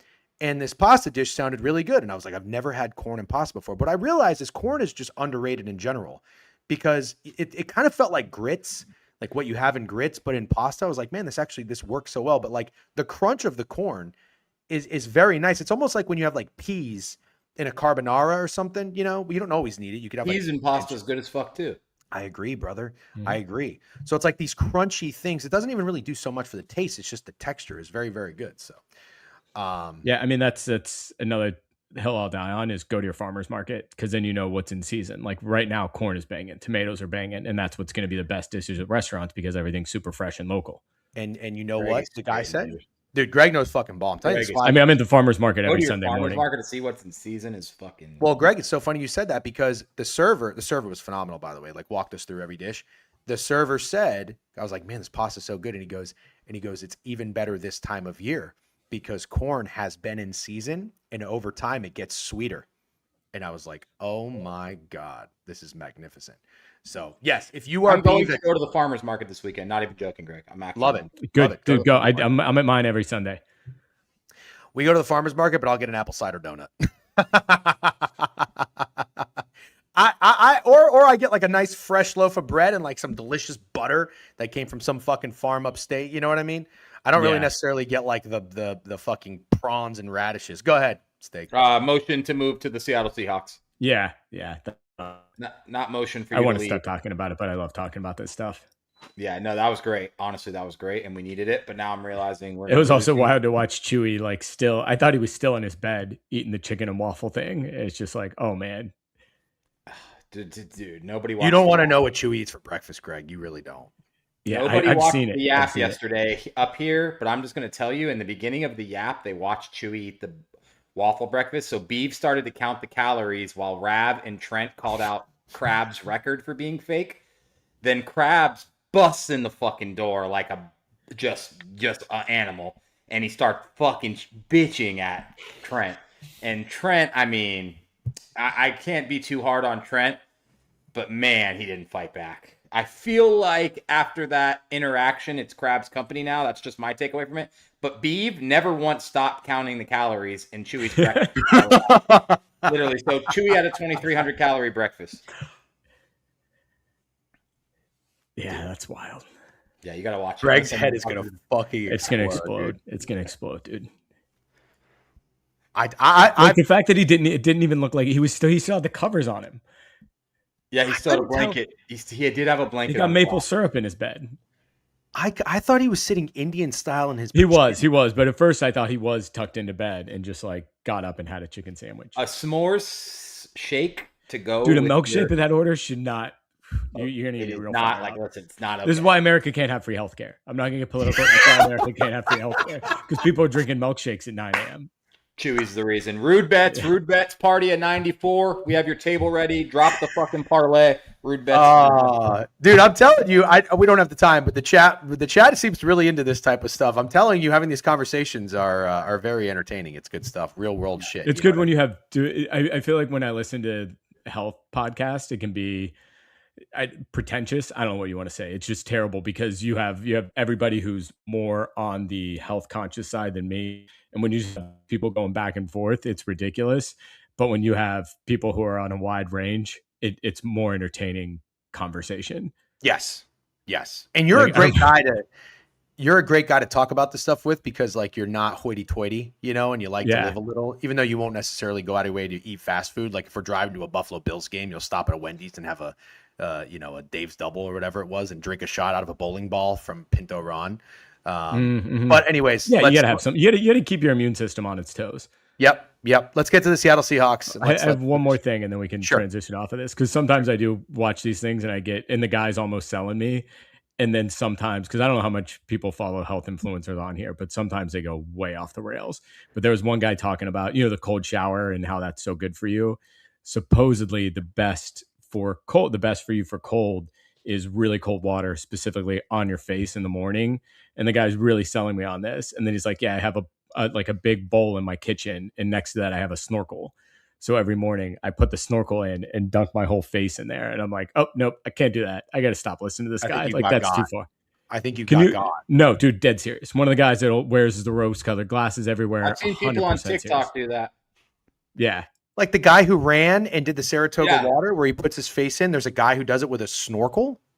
There's a bowl of ice water and then puts his face in there with a snorkel so he can keep his face in there for a minute or two. Ashton Hall. Yeah. I okay. That's interesting. I try the cold water thing. You want to know what I'm a gigantic pussy with? Cold plunges. Can't do it. Steak, can you get all the way down to your neck? I've done cold plunges before. It's fun. I think cold plunges are very fun. There's one at my gym. You get down to your neck? Yeah. It's fun when you have a sauna or something with heat nearby that you can alternate. What's at my gym, Greg. If it's just cold plunge, it's not fun. It's a literal steam room sauna, cold plunge, and hot tub, and it's the fucking best. It is. I've done cold showers before when like I'm feeling rough or like kind of hungover. I need to snap out of it for a minute. They really do work.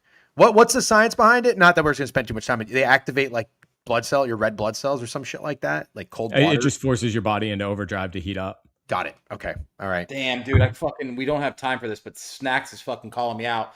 4 times Snacks has commented about me not liking models but glazing rude bets, so I feel like I have to address it or it'll seem like I'm avoiding it. Does that make sense? Go, and then we'll do Seahawks. Okay.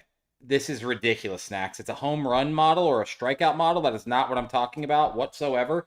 And it's completely different when the model says, oh, this hitter hits this kind of pitch better, or he had success against this batter, blah, blah, blah. I'm talking about the guy who gives you a bullshit model for why the Seattle Seahawks are 3.5-point underdogs, but his stupid ass model actually has them as 3.5-point favorites, and you have no fucking reason for why you think that, and I have to listen because you have a fucking computer model that spits out plays that I don't like. Completely different thing.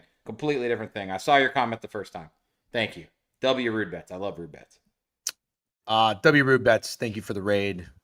W Snacks for the steak chirp. I don't even know what you said, but I'm just in favor of chirping steak a little bit more because I get too much of it. But I think that was good. I kind of tuned out and I put up Twitter while you were on that rant. And the first tweet I see is Trent that says, that first sip of pumpkin spice has me wanting to throw the biggest bet of my life on Youngstown State. Are we pumpkin spice guys? Because I am not a pumpkin spice guy. Did you listen to everything Greg said? Do you think he's going to get up here? In what world do you think I'm a pumpkin spice guy? You like a little like foo-foo-y, flavored stuff every now and then? No. All right. Steak, so, are you? Yeah, I think it's delicious. I would say Steak's the only guy that puts anything in his coffee, so that would be.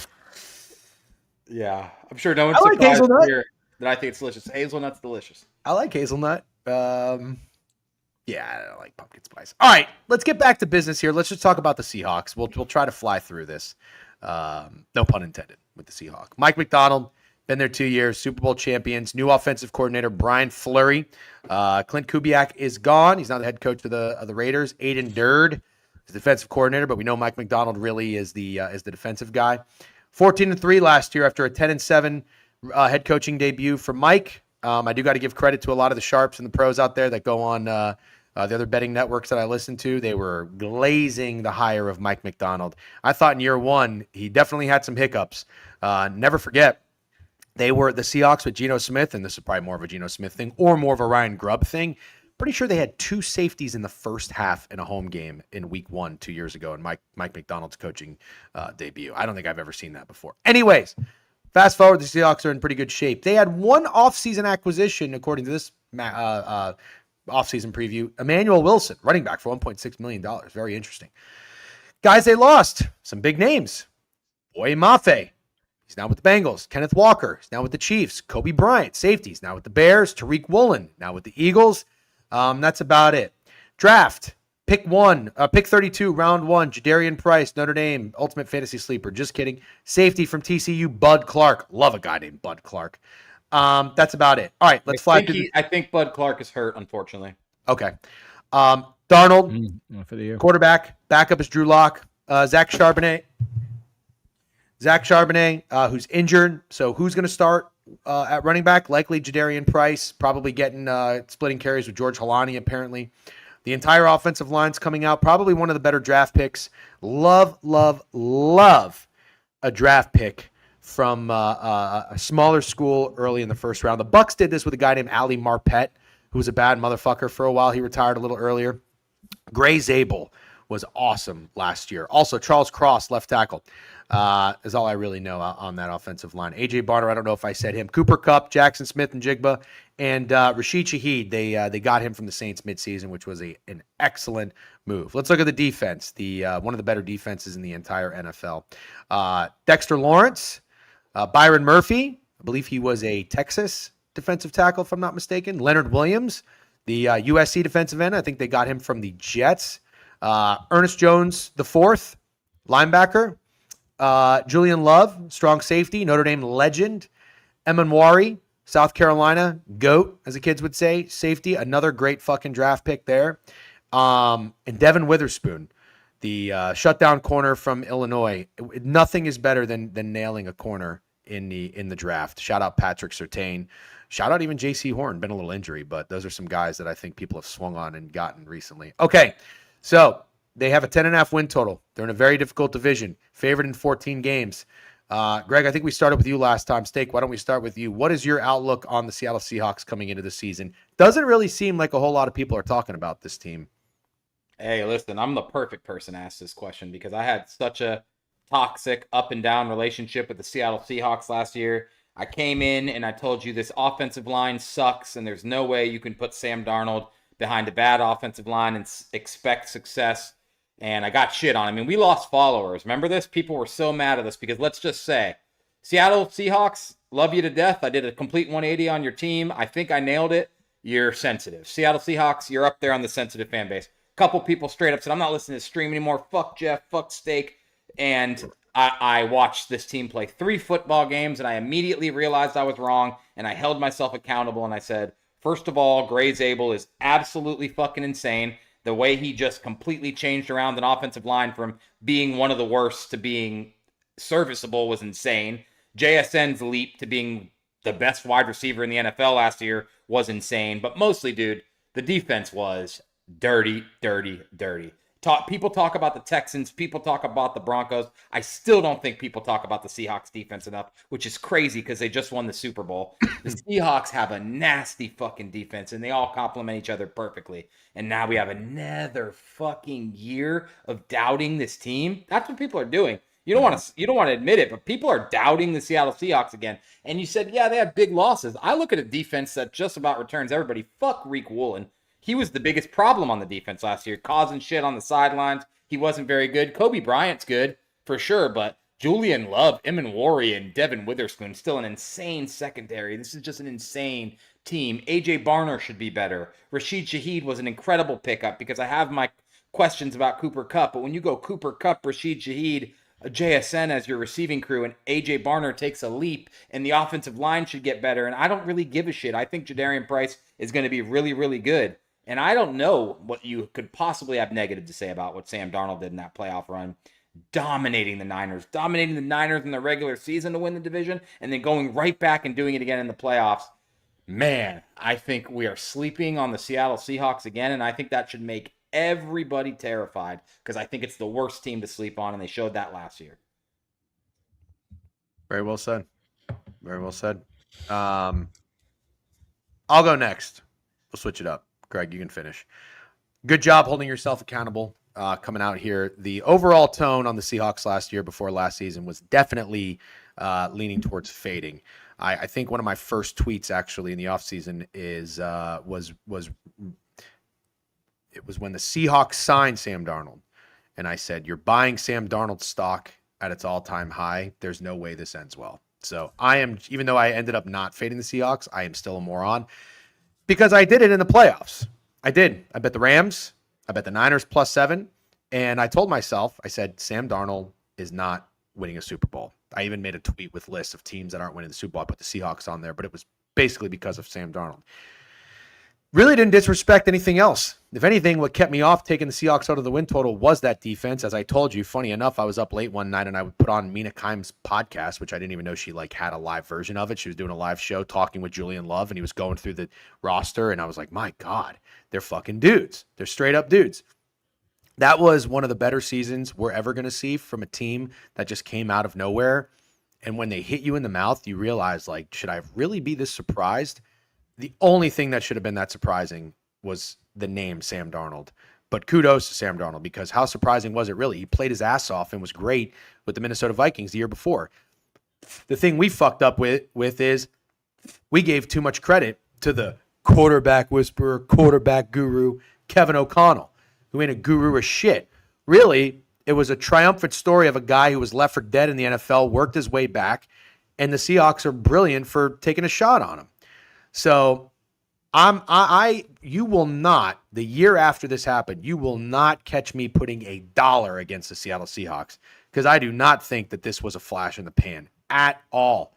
The only thing I don't really like that they did was how they kind of treated Kenneth Walker towards the end. The weird comment or back and forth exchange from like the GM at the Super Bowl parade, and just letting him walk.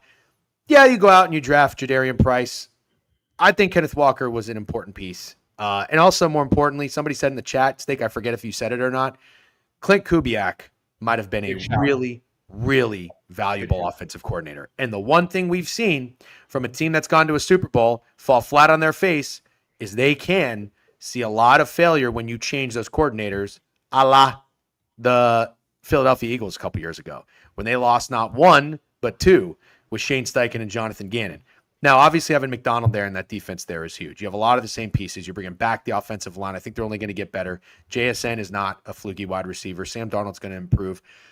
The question is this. I kind of like the way Greg brought this up in the conversation. Where is the value on the Seahawks? What is the value on betting this team that is a really good team and potentially being doubted and slept on after their Super Bowl season? What do you do? Greg just said he's going to bet the Niners to win the division. We talked about the Rams missing the playoffs, but what do you do to bet on the Seattle Seahawks this year? I honestly don't know. So I'm kind of at a standstill on what to do with the Seahawks, but again, I'm not going to put $1 against them. Greg? I agree with everything you said. I was Googling something because when's the last time, and Jeff, you might be the only one that gets this, hint, hint, the last time a Super Bowl MVP didn't return to the team? Oh, the dude Brady? for the... No, it's a long time ago, right? Yeah. Who's the dude for the Bucks, dude? Is it Dwight Smith? Dexter Jackson won Super Bowl. Dexter Jackson, Buccaneers baller. Yeah. He didn't return to the team? He didn't return to the team the next year. Whoa. Yeah. Dwight Smith should have won the Super Bowl MVP, by the way, I think is what you meant. Huh? Interesting. Steak said Dwight Smith. Dwight Smith had 2 defensive touchdowns in that game. He didn't win defensive MVP or a Super Bowl MVP, which is fucking mind blowing. I still don't understand how that worked. But I nailed that because then I said yeah.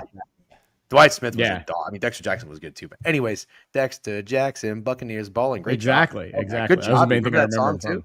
Wow, it's the nice thing you ever said to me. Go ahead. Yeah, I'm not fading the Seahawks in any way, shape, or form.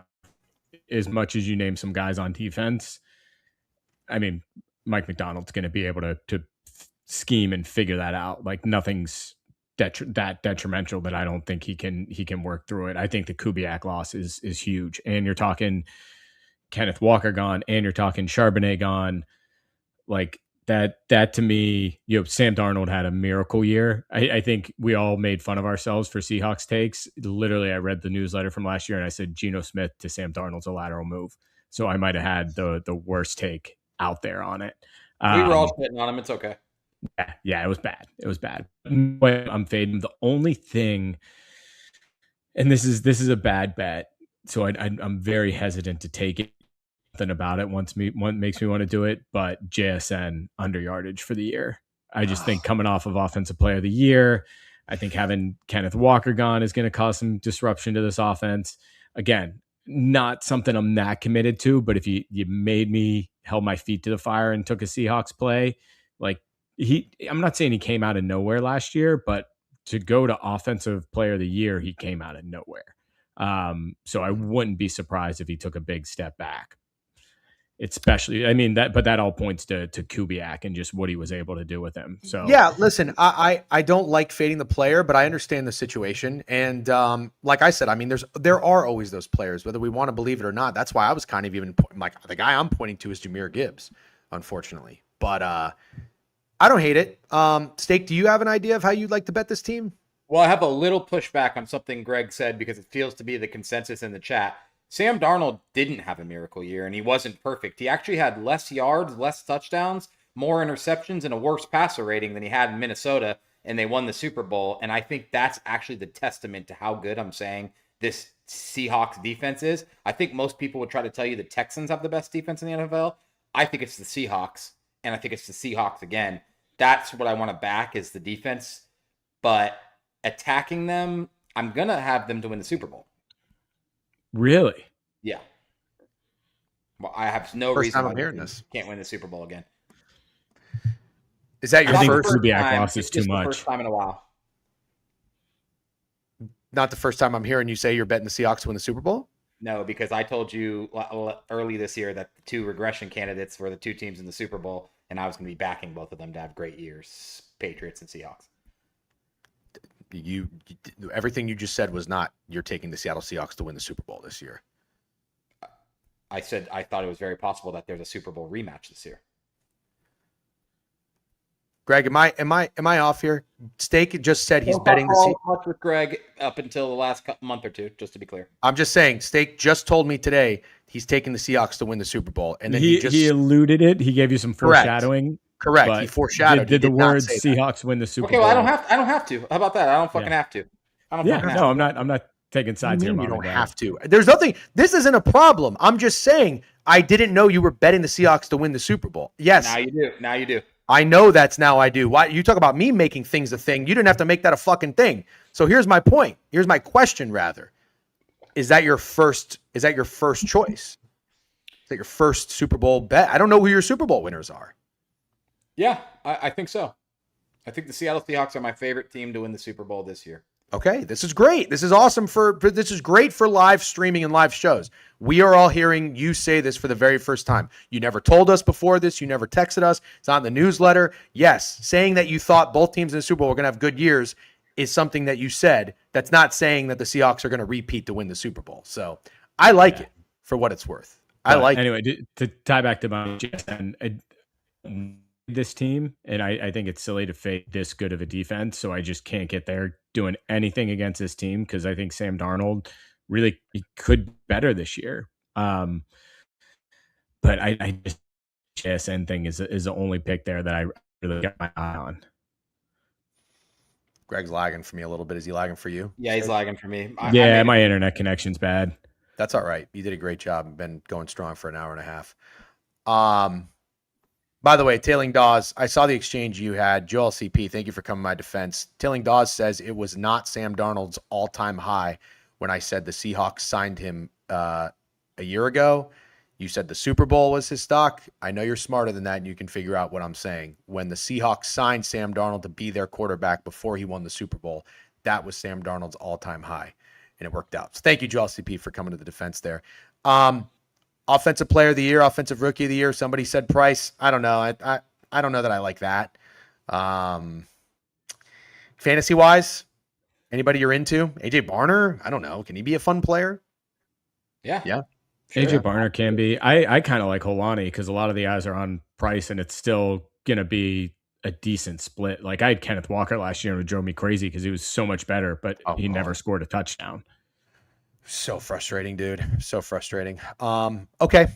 Good work, gentlemen. Real quick, if you want a report from one of my real friends, here's a comment from our boy Time of J. I'll let you read it. I don't know why this is becoming an accusation. I just want you to read it. I understand, but that I made it up on the spot. Oh, I did not accuse you of making it up. I just said it's the first I've heard about it. Hold on, I didn't even read it yet. I'm just making you got very defensive, which was odd. Hold on. For anyone thinking Steak just made this up on the spot, not true. We did a free bet of every division winner a month ago, and he was just as high on the Seahawks. Okay, hold on. Yep, I know what you're going to say. Did I pick him to win the Super Bowl? Well, obviously, yeah, because that still doesn't really say what I'm saying. He says you were just as high. Honest, I realized from having this conversation, I haven't really picked anyone to win the Super Bowl. I thank you very much, dumb fuck. We haven't talked Super Bowl winners. Why do you guys do this to me? Why is it? Do you guys understand? It doesn't need to be this difficult talking with you. You beat around the bush like I've never seen in my fucking life. That's all I said. You haven't given me one Super Bowl winner. I gave you the Bengals. You're like, yes, I did, dude. What are you talking about? You haven't given up one Super Bowl winner. I have, moron. I gave you the Bengals, and I even tweeted. Nah. I need a real one, dude. Bengals was in the. I'm sure. Sure. Go ahead, Greg. What were you gonna say? So Super Bowl. Where are you guys at? Your Bengals, Steak. Your Seahawks. Any other teams you got in there? Patriots. Oh. You're betting the Patriots to win the Super Bowl? Absolutely. So you're just betting a rematch? Yeah, I like a rematch. You should take that. You want to know what rematch? The rematch no one saw coming. You should lean into this. Okay, I'll lean into it. You say, when I tell you to do something, you just say, okay, I'll do that. You don't really actually you're not taking that in and actually processing that you're going to do it. But hold on, I'm just curious. I'm going to do it. Just stop talking. You think that's square, Snacks? I got news for you, buddy. I don't think it's square at all. I don't think it's square at all. 100% objectively not square. Yeah, I don't think it's square. I think having the Rams in the Super Bowl is very square. I mean, they're fucking 5-1. The Bills are 10-1. The Seahawks are 11-1. I've seen more Texans Super Bowl bets than I have either the Patriots or the Seahawks. The Patriots are 18-1. So, okay, Steak, since we're doing this right now, this is a great conversation to have. You've got the Patriots, you've got the Seahawks, you've got a Super Bowl rematch. Do you have a third team? Yes. The Baltimore Ravens. Do you think BK would say that you're overexposed? Did you just say Steak? He said the Ravens. Morning, Goots. I already glazed the Ravens, dude. He did. He did. That's right. Hey, Goots, don't act like you just heard something for the first time because Steak already told you he's very high on the Ravens. Angry little elf. Is there a way Goots, can you mute his mic where he can't unmute it for just a couple seconds? No. Yeah. Yes. Thank you. Ravens, Super Bowl. Add it. Keep going. You heard it here first. Talk more about Lamar. It just feels like the year, man. But I will say this. If it's not now, I don't know. I'm worried about next season. But it feels like the year for Lamar Jackson. Not getting any love. He deserves it. 2-time MVP. Jacoby Lane finally got a wide receiver 2. No offense. Fuck Rashad Bateman.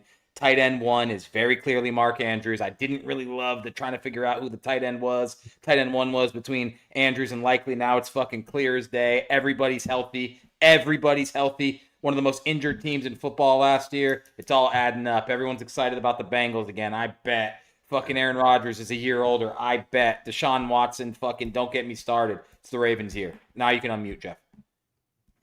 I am unmuted. So, okay, well, this is the a good division. question. Everybody knows it. The division's not much of a challenge. Yeah, I don't know. People like the Bengals, dude. No, Yeah, they people do do. like the Bengals. I really am surprised after the last week. I felt like 2 months ago, I heard some like sneaky Ravens love. Fast forward to mid-August, it completely flipped. I am hearing way more people, and this happens all the time. Phil Zutley is going to tell you, it's like, I think I'm kind of on an island, which I didn't necessarily think I would be on an island. It's still Joe Burrow. It's still Jamar Chase. But I certainly thought there was going to be Ravens love, Bengals love, than everybody else. Dude, I can't believe over the past 2 weeks how many more people I've heard speak highly on the Bengals than the Ravens. So I'm starting to get that feeling that the Ravens are that team between the three of it's their year: Lamar Jackson, Josh Allen, Joe Burrow. Goots. Also, I remember when you guys talked about the Ravens. You all liked the Ravens. I had my apprehensions because of Declan Doyle, and Steak even said he's going to take a shot on him to have the best record in the NFL because I listen. I like that. I'm tailing Yeah. that 10-1. Yeah, I I like listen. that. And I'm on Jacoby Lane in the Book It Sports website. I wrote an article on my way to San Francisco for Greg's birthday in Napa back in April after the draft. Jacoby Lane, 80-1 to be Offensive Rookie of the Year. Guess what he's at now? 40. I bet 30 after the Rashad Bateman beating up his 25. girlfriend. He's 25. Is that what Yeah. Rashad Bateman did? I thought he beat up his mom. Innocent until proven guilty, but God. he's practicing. Baby mama could be read either way of his actual mom or his girlfriend, but I read it as his girlfriend. Innocent until proven guilty. What is your knowledge of the story, Goots? The same as each of them both said. Not too much. I haven't really read into it. I didn't think he was practicing, but I guess he got out on bail, and I saw him cooking Commanders cornerbacks yesterday. So you're just if bad news happens with the Ravens, I don't read it. yeah. Well, not necessarily, but I just saw the headline and I figured, oh, he's cooked. But then I saw him practicing yesterday, so He sucks anyway. The mother of Baltimore Ravens wide receiver Rashad Bateman's child has recanted her original allegation that the wideout pushed her against a wall or caused any physical harm during a June 3rd dispute. So he might be fine. June 3rd. Wow. it also, like Stacks is saying, does not really matter to me if he plays or not. Me either. As a Ravens backer, I don't. Yeah. Isn't Jovan on Jacoby Rashad Lane. Bateman this year? Say it again. You. Isn't Jovan He's on smarter Rashad than that. Bateman this He year? did have his I think over, he but I is. mean that's 499.5 yards. It's Well. not like he's reinventing the wheel here, you know. Okay, so Steak, you're kind of locked in at Seahawks 11-1, Ravens 12-1, Patriots 18-1. You're definitely pushing the BK overexposed allegations, which is fine. I don't give a shit. Greg, who do you have so far for your Super Bowl winner? I get a ticket on the Bills at 12-1. Okay, WCLV. Not super excited about it. I can see myself getting there with the Eagles. Mm. And that's probably it. I think that's enough to be exposed. If I had to pick a third, it would be the Texans, but I'd rather take the Texans to win the AFC. I don't think they can go from what they are to Super Bowl champion that quickly, but I do like them to have a big year, and I could see getting to the Super Bowl. I'm gonna give you guys a couple teams. We got a few more minutes. I left. haven't Greg, done a deep dive on the Chiefs yet, but man, no one's talking about the Chiefs. It's a good one. It's a good one. I got to see what's going on with them. I haven't dug into them yet. That's our last division next week. Yep, that's right. So I'm on the Bengals. I have thought about going back to the Lions for one more good ride. I am a Lions guy, but Let it go. really, I think so. let it go. Okay.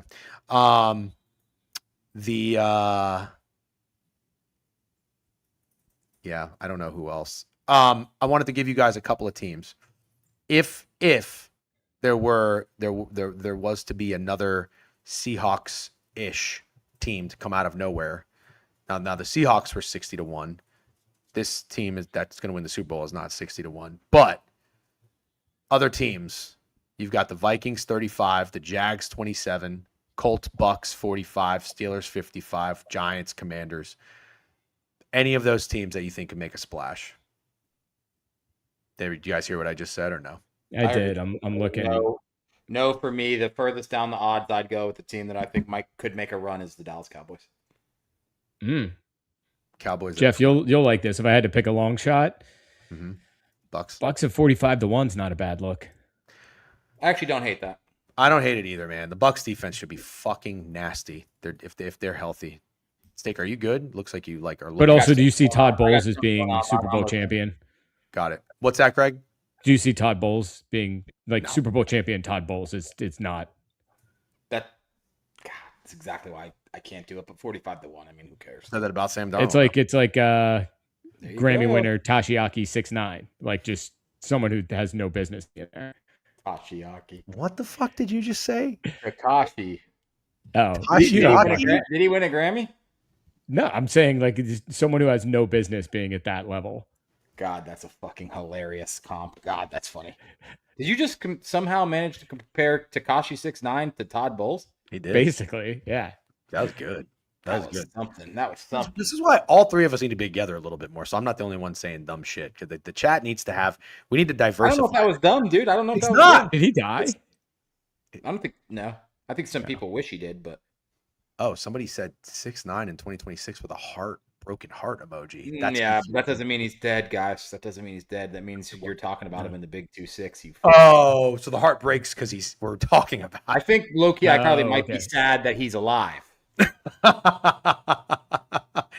That's good. All right. I think this was a good show. It's 11:53. We can end a little bit early, but if we have a few more minutes to kill, I would also ask you guys this. Greg is so white. Yeah, very funny. I'm just laughing at snacks. Yeah. I would also ask you guys this. Who would you have for an early MVP pick? Want me to tell you what the odds board is? Sure. Okay. I need an MVP. I don't look at it because it's not on the books in New York, so I'm not exposed to it.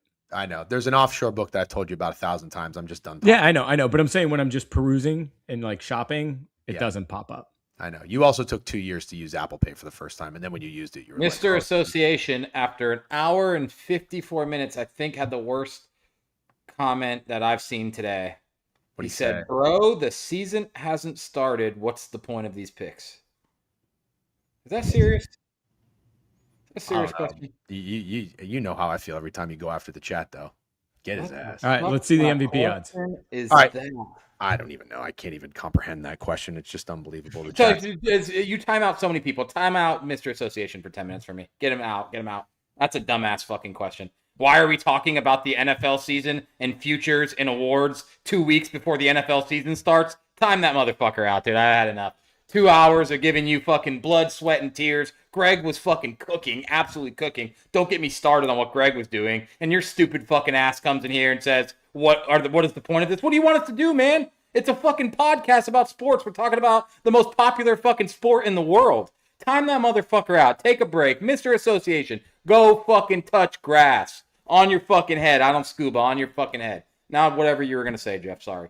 That was absolutely beautiful. The chat is buzzing so much right now. I can't find his ass. Can somebody get him? How do you? I can't Somebody get him. get fucking Mr. Association. Can somebody get Mr. Association. I cannot get him. There's so many comments coming in because you going after somebody in the chat is such a breath of fresh air. Why do you get these kind of comments? Somebody just said, "I die for steak." When I go after the chat, it's like, "Oh, Jeff's blood boiling again. Jeff's yelling. Can I get a game check?" Fuck everybody in here. Hold on 1 second. I don't know where this guy is. Mod. They got him, dude. They got him. It's all good. But let me just say, I know how you feel finally. Thank because when Greg comes on here, dude, oh my God, they're wet. The chat is wet when Greg starts talking. Every fucking Thursday or Friday, whenever it is. Give him a little bit, yeah. My Foxhole guys are here fucking wet, sopping wet for fucking Greg. It's a Costanza thing. Go out on a high note, and you don't have to see me every day. It's very If good. you saw me every day, you hate me. Yeah. No, I know. I fucking hate you. Josh Allen. I just can't. I love Greg. I can't quit him. Josh Allen 7-1. Burrow 8-1. Lamar Jackson plus 850. Stafford 9-1. Herbert 10-1. Drake May 12-1. Dak 12-1. Caleb Williams 14-1. Mahomes 16-1. Purdy 18-1. Trevor Lawrence 20-1. Like that. Jordan Love 25. Jaden Daniels 25. Jalen Hurts 33. Darnold 33. Goff 33. Bo 33. Baker 40. Kyler 40. CJ 55. We'll stop right there. CJ Stroud's a good one to stop at. Oh God! I thought you were Oh my God! I was gonna say, if you're about to say CJ, No, like when you're there, they're not winning. That's the territory of no one's winning past right, here. right. Caleb Williams. Yeah, I mean that's an interesting number. And Baker Mayfield. It's a good number at 40. Dude, Caleb Williams having better MVP odds than Patrick Mahomes and Brock Purdy, like quarterbacks that have gone to the Super Bowl. Jalen Hurts, I understand, but the jury's out on him being an actual quarterback and no AJ Brown. So, but that is fucking crazy. The Ben Johnson. What was Dak at? 12th. Oof. Dak and Herbert to me are the most overrated. Dak's going to be a numbers whole on ass there. problem too this year, man. I'm telling you, Dak's going to be a whole ass problem. Isn't Jordan Love at 25 kind of low? It's a little disrespectful, dude. A couple of years ago, he was 33. Tough. He gets a lot of glaze from stat nerds. That's why He I thought he does. would be higher. Yeah. Yeah, no, I see what you're saying. It's not a horrible point. That's weird. Greg's favorite team is the Pittsburgh Steelers. Yeah, yeah. Steelers. All right. I will say this. If you are looking further, I like Trevor Lawrence. I'm big on Trevor Lawrence this year. I don't hate the Caleb look. It's a weird number. I don't hate Brock. I get what you're saying about needing a better number on Brock. I don't hate the idea of thinking that he could win, though, if the Niners offense is humming. A couple other guys worth talking about. Jackson Dart, 66. Jahmyr Gibbs is 80. Aaron Stop going down Rodgers, the board. 66. Okay. Aaron Rodgers, you serious? I think there could be a We're Cinderella talking about these guys that far down. Yeah, I mean, I don't want to shit on people for having long shot picks because I like long shot picks. It's so tough to see that, man. Yeah, I feel for MVP. I would either go straight bet single bullet on Lamar or split it between Brock Purdy and Trevor Lawrence. Two more quick topics. One directly pertains to Greg. That text, and I met your guys' friend Mark. I was totally messing with him. I knew what he was asking. Why was that he text said so it. stupidly said? That's why I messed with him. I knew what he was saying, but I that's why I was messing with him. Somebody brought it up in here. It was not being serious in any way, but the way he said it, I just had to be an asshole. Let's book a dinner tonight.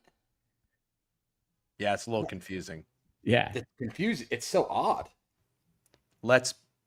the guy's not a good texter. He's younger than both of us, but he doesn't know how to use a cell phone. Yeah, He's like an investment banker guy. So he goes into work every day, locks up his phone, and then sits in front of a spreadsheet for 14 hours. yeah. He doesn't know how to communicate in the modern era. No, but in the moment when I read that, I was like, "Oh God, Greg is such an idiot," and I just took the screenshot and put it to Twitter. People had some fun with it, but Steak's comment was, "I may have to be on Greg's side here. Let's book a dinner tonight" is a fucking weird way to say let's have dinner soon. And then I was like, even though I knew what he meant, I realized I was like, yeah, it is actually. Yeah, I So- was just busting his ball, so I 100% knew what he meant. Okay, It felt like okay. a robot trying to fit in with humans. Yeah, We both have little kids. I know he's eating dinner at 6:49 on a Wednesday. Like, That's Yeah. late for me. All right, last thing. Tommy Castellanos to Texas. Greg, you outta here? Greg? yeah, Go ahead. See you. Great job. see you Thanks guys. for coming on. Steak. Yeah, let's Bye, talk Greg. Tommy Love you, Greg. Castellanos real quick. Yeah, I see a lot of people thinking it's interesting. It is interesting, but to my understanding, he's going to be the backup quarterback for Texas Tech, and that makes it a whole lot less interesting, and in my opinion, a whole lot more smart because that's a great backup quarterback to 100%. have. But if they're bringing him in to start this late in the season, which I really don't believe is true, it would only mean one of two things. One, they hate what they have with Will Hammond, or he's not recovering from his injury quick enough. Either way, if he's a backup quarterback and that's what they brought him in for, I think it's a perfect backup quarterback for a school like Texas Tech. Totally agree. I mean, you need the NFL. We talk about it. You need to have a backup, or you have a quarterback room. Like injuries happen, and if you're a team like Texas Tech, where you're paying big money to win games, you already had some shit happen. You need insurance. So I think it's a really, really smart move. I mean, Castellanos isn't the most talented quarterback, but I thought he played his dick off. The funny thing is, I think he is talented. I think he can't read a defense. Yeah, I think the talent is very clearly there. That's kind of why he's been frustrating all this time. Even you saw it in the Alabama game. That was, you could say this is a terrible take. That performance by Tommy Castellanos was one of the grittiest performances in week one of college football history, dude. I mean, he was fighting life or death for every yard. And I'll just never get it out of my head. For that, I am pro Castellanos. I have one more thing to bring up. You did a food review yesterday, back-to-back food reviews. Great job. You reviewed the Arby's steak nuggets, and I wanted to glaze you. a little bit because I thought your review was very well done. You in the car for the first 3 seconds, you're like moving, and I thought the car was moving, and I initially said to myself, "Oh my God, here we go again." Now you weren't moving; you were parked. Thank you. But I just got to say, because as a guy who yaps a lot, and somebody commented on my 2-minute 45 review, this bro, like I had a couple dudes. One guy was like, "This guy talks way too fucking much. I can't stand him." Another guy said he talked for a minute and a half before taking a bite. I liked what you did. This was 1 minute and 45 seconds. You talked for a minute and you set the stage. You talked about the Arby's experience, and I thought you did such a great job. And then talking about the actual nuggets and how they had the shit in them, and you have to mix it up a little bit. Like, that's what I want. I know everybody just has no attention span and they go, okay, just eat this and tell me if you like it or not. I like the story behind it. Now, I probably go way too long. I'm not denying that. You nailed this. I got to give you a little glaze because I thought for food reviews, Biev's comment was amazing with the Trell J glasses. I'll never let you get off of those. But at least they weren't the multicolored one, which was excellent. But I just have to say, great job on the review. And you gave it a 4 out of 10. So you wouldn't recommend getting these? Not necessarily. It wasn't that it was terrible. It wasn't what I was expecting. The sauce was really good. Back to Malik is in here. He had the perfect comment. He said, I could tell from looking at it that it's like beef stew steak. You know when you have a stew and you eat the beef in there? Yep. It's like chewy. Like Trent was saying on the app, he's like, look at this review. He's chewing it the whole time. It was chewy as fuck. If it was less chewy, I actually think I would have given it like a 5.5 or a 6. But it was so hard to get down that I couldn't go higher than a 4 or 4.5. But I have a little bit of pushback on that.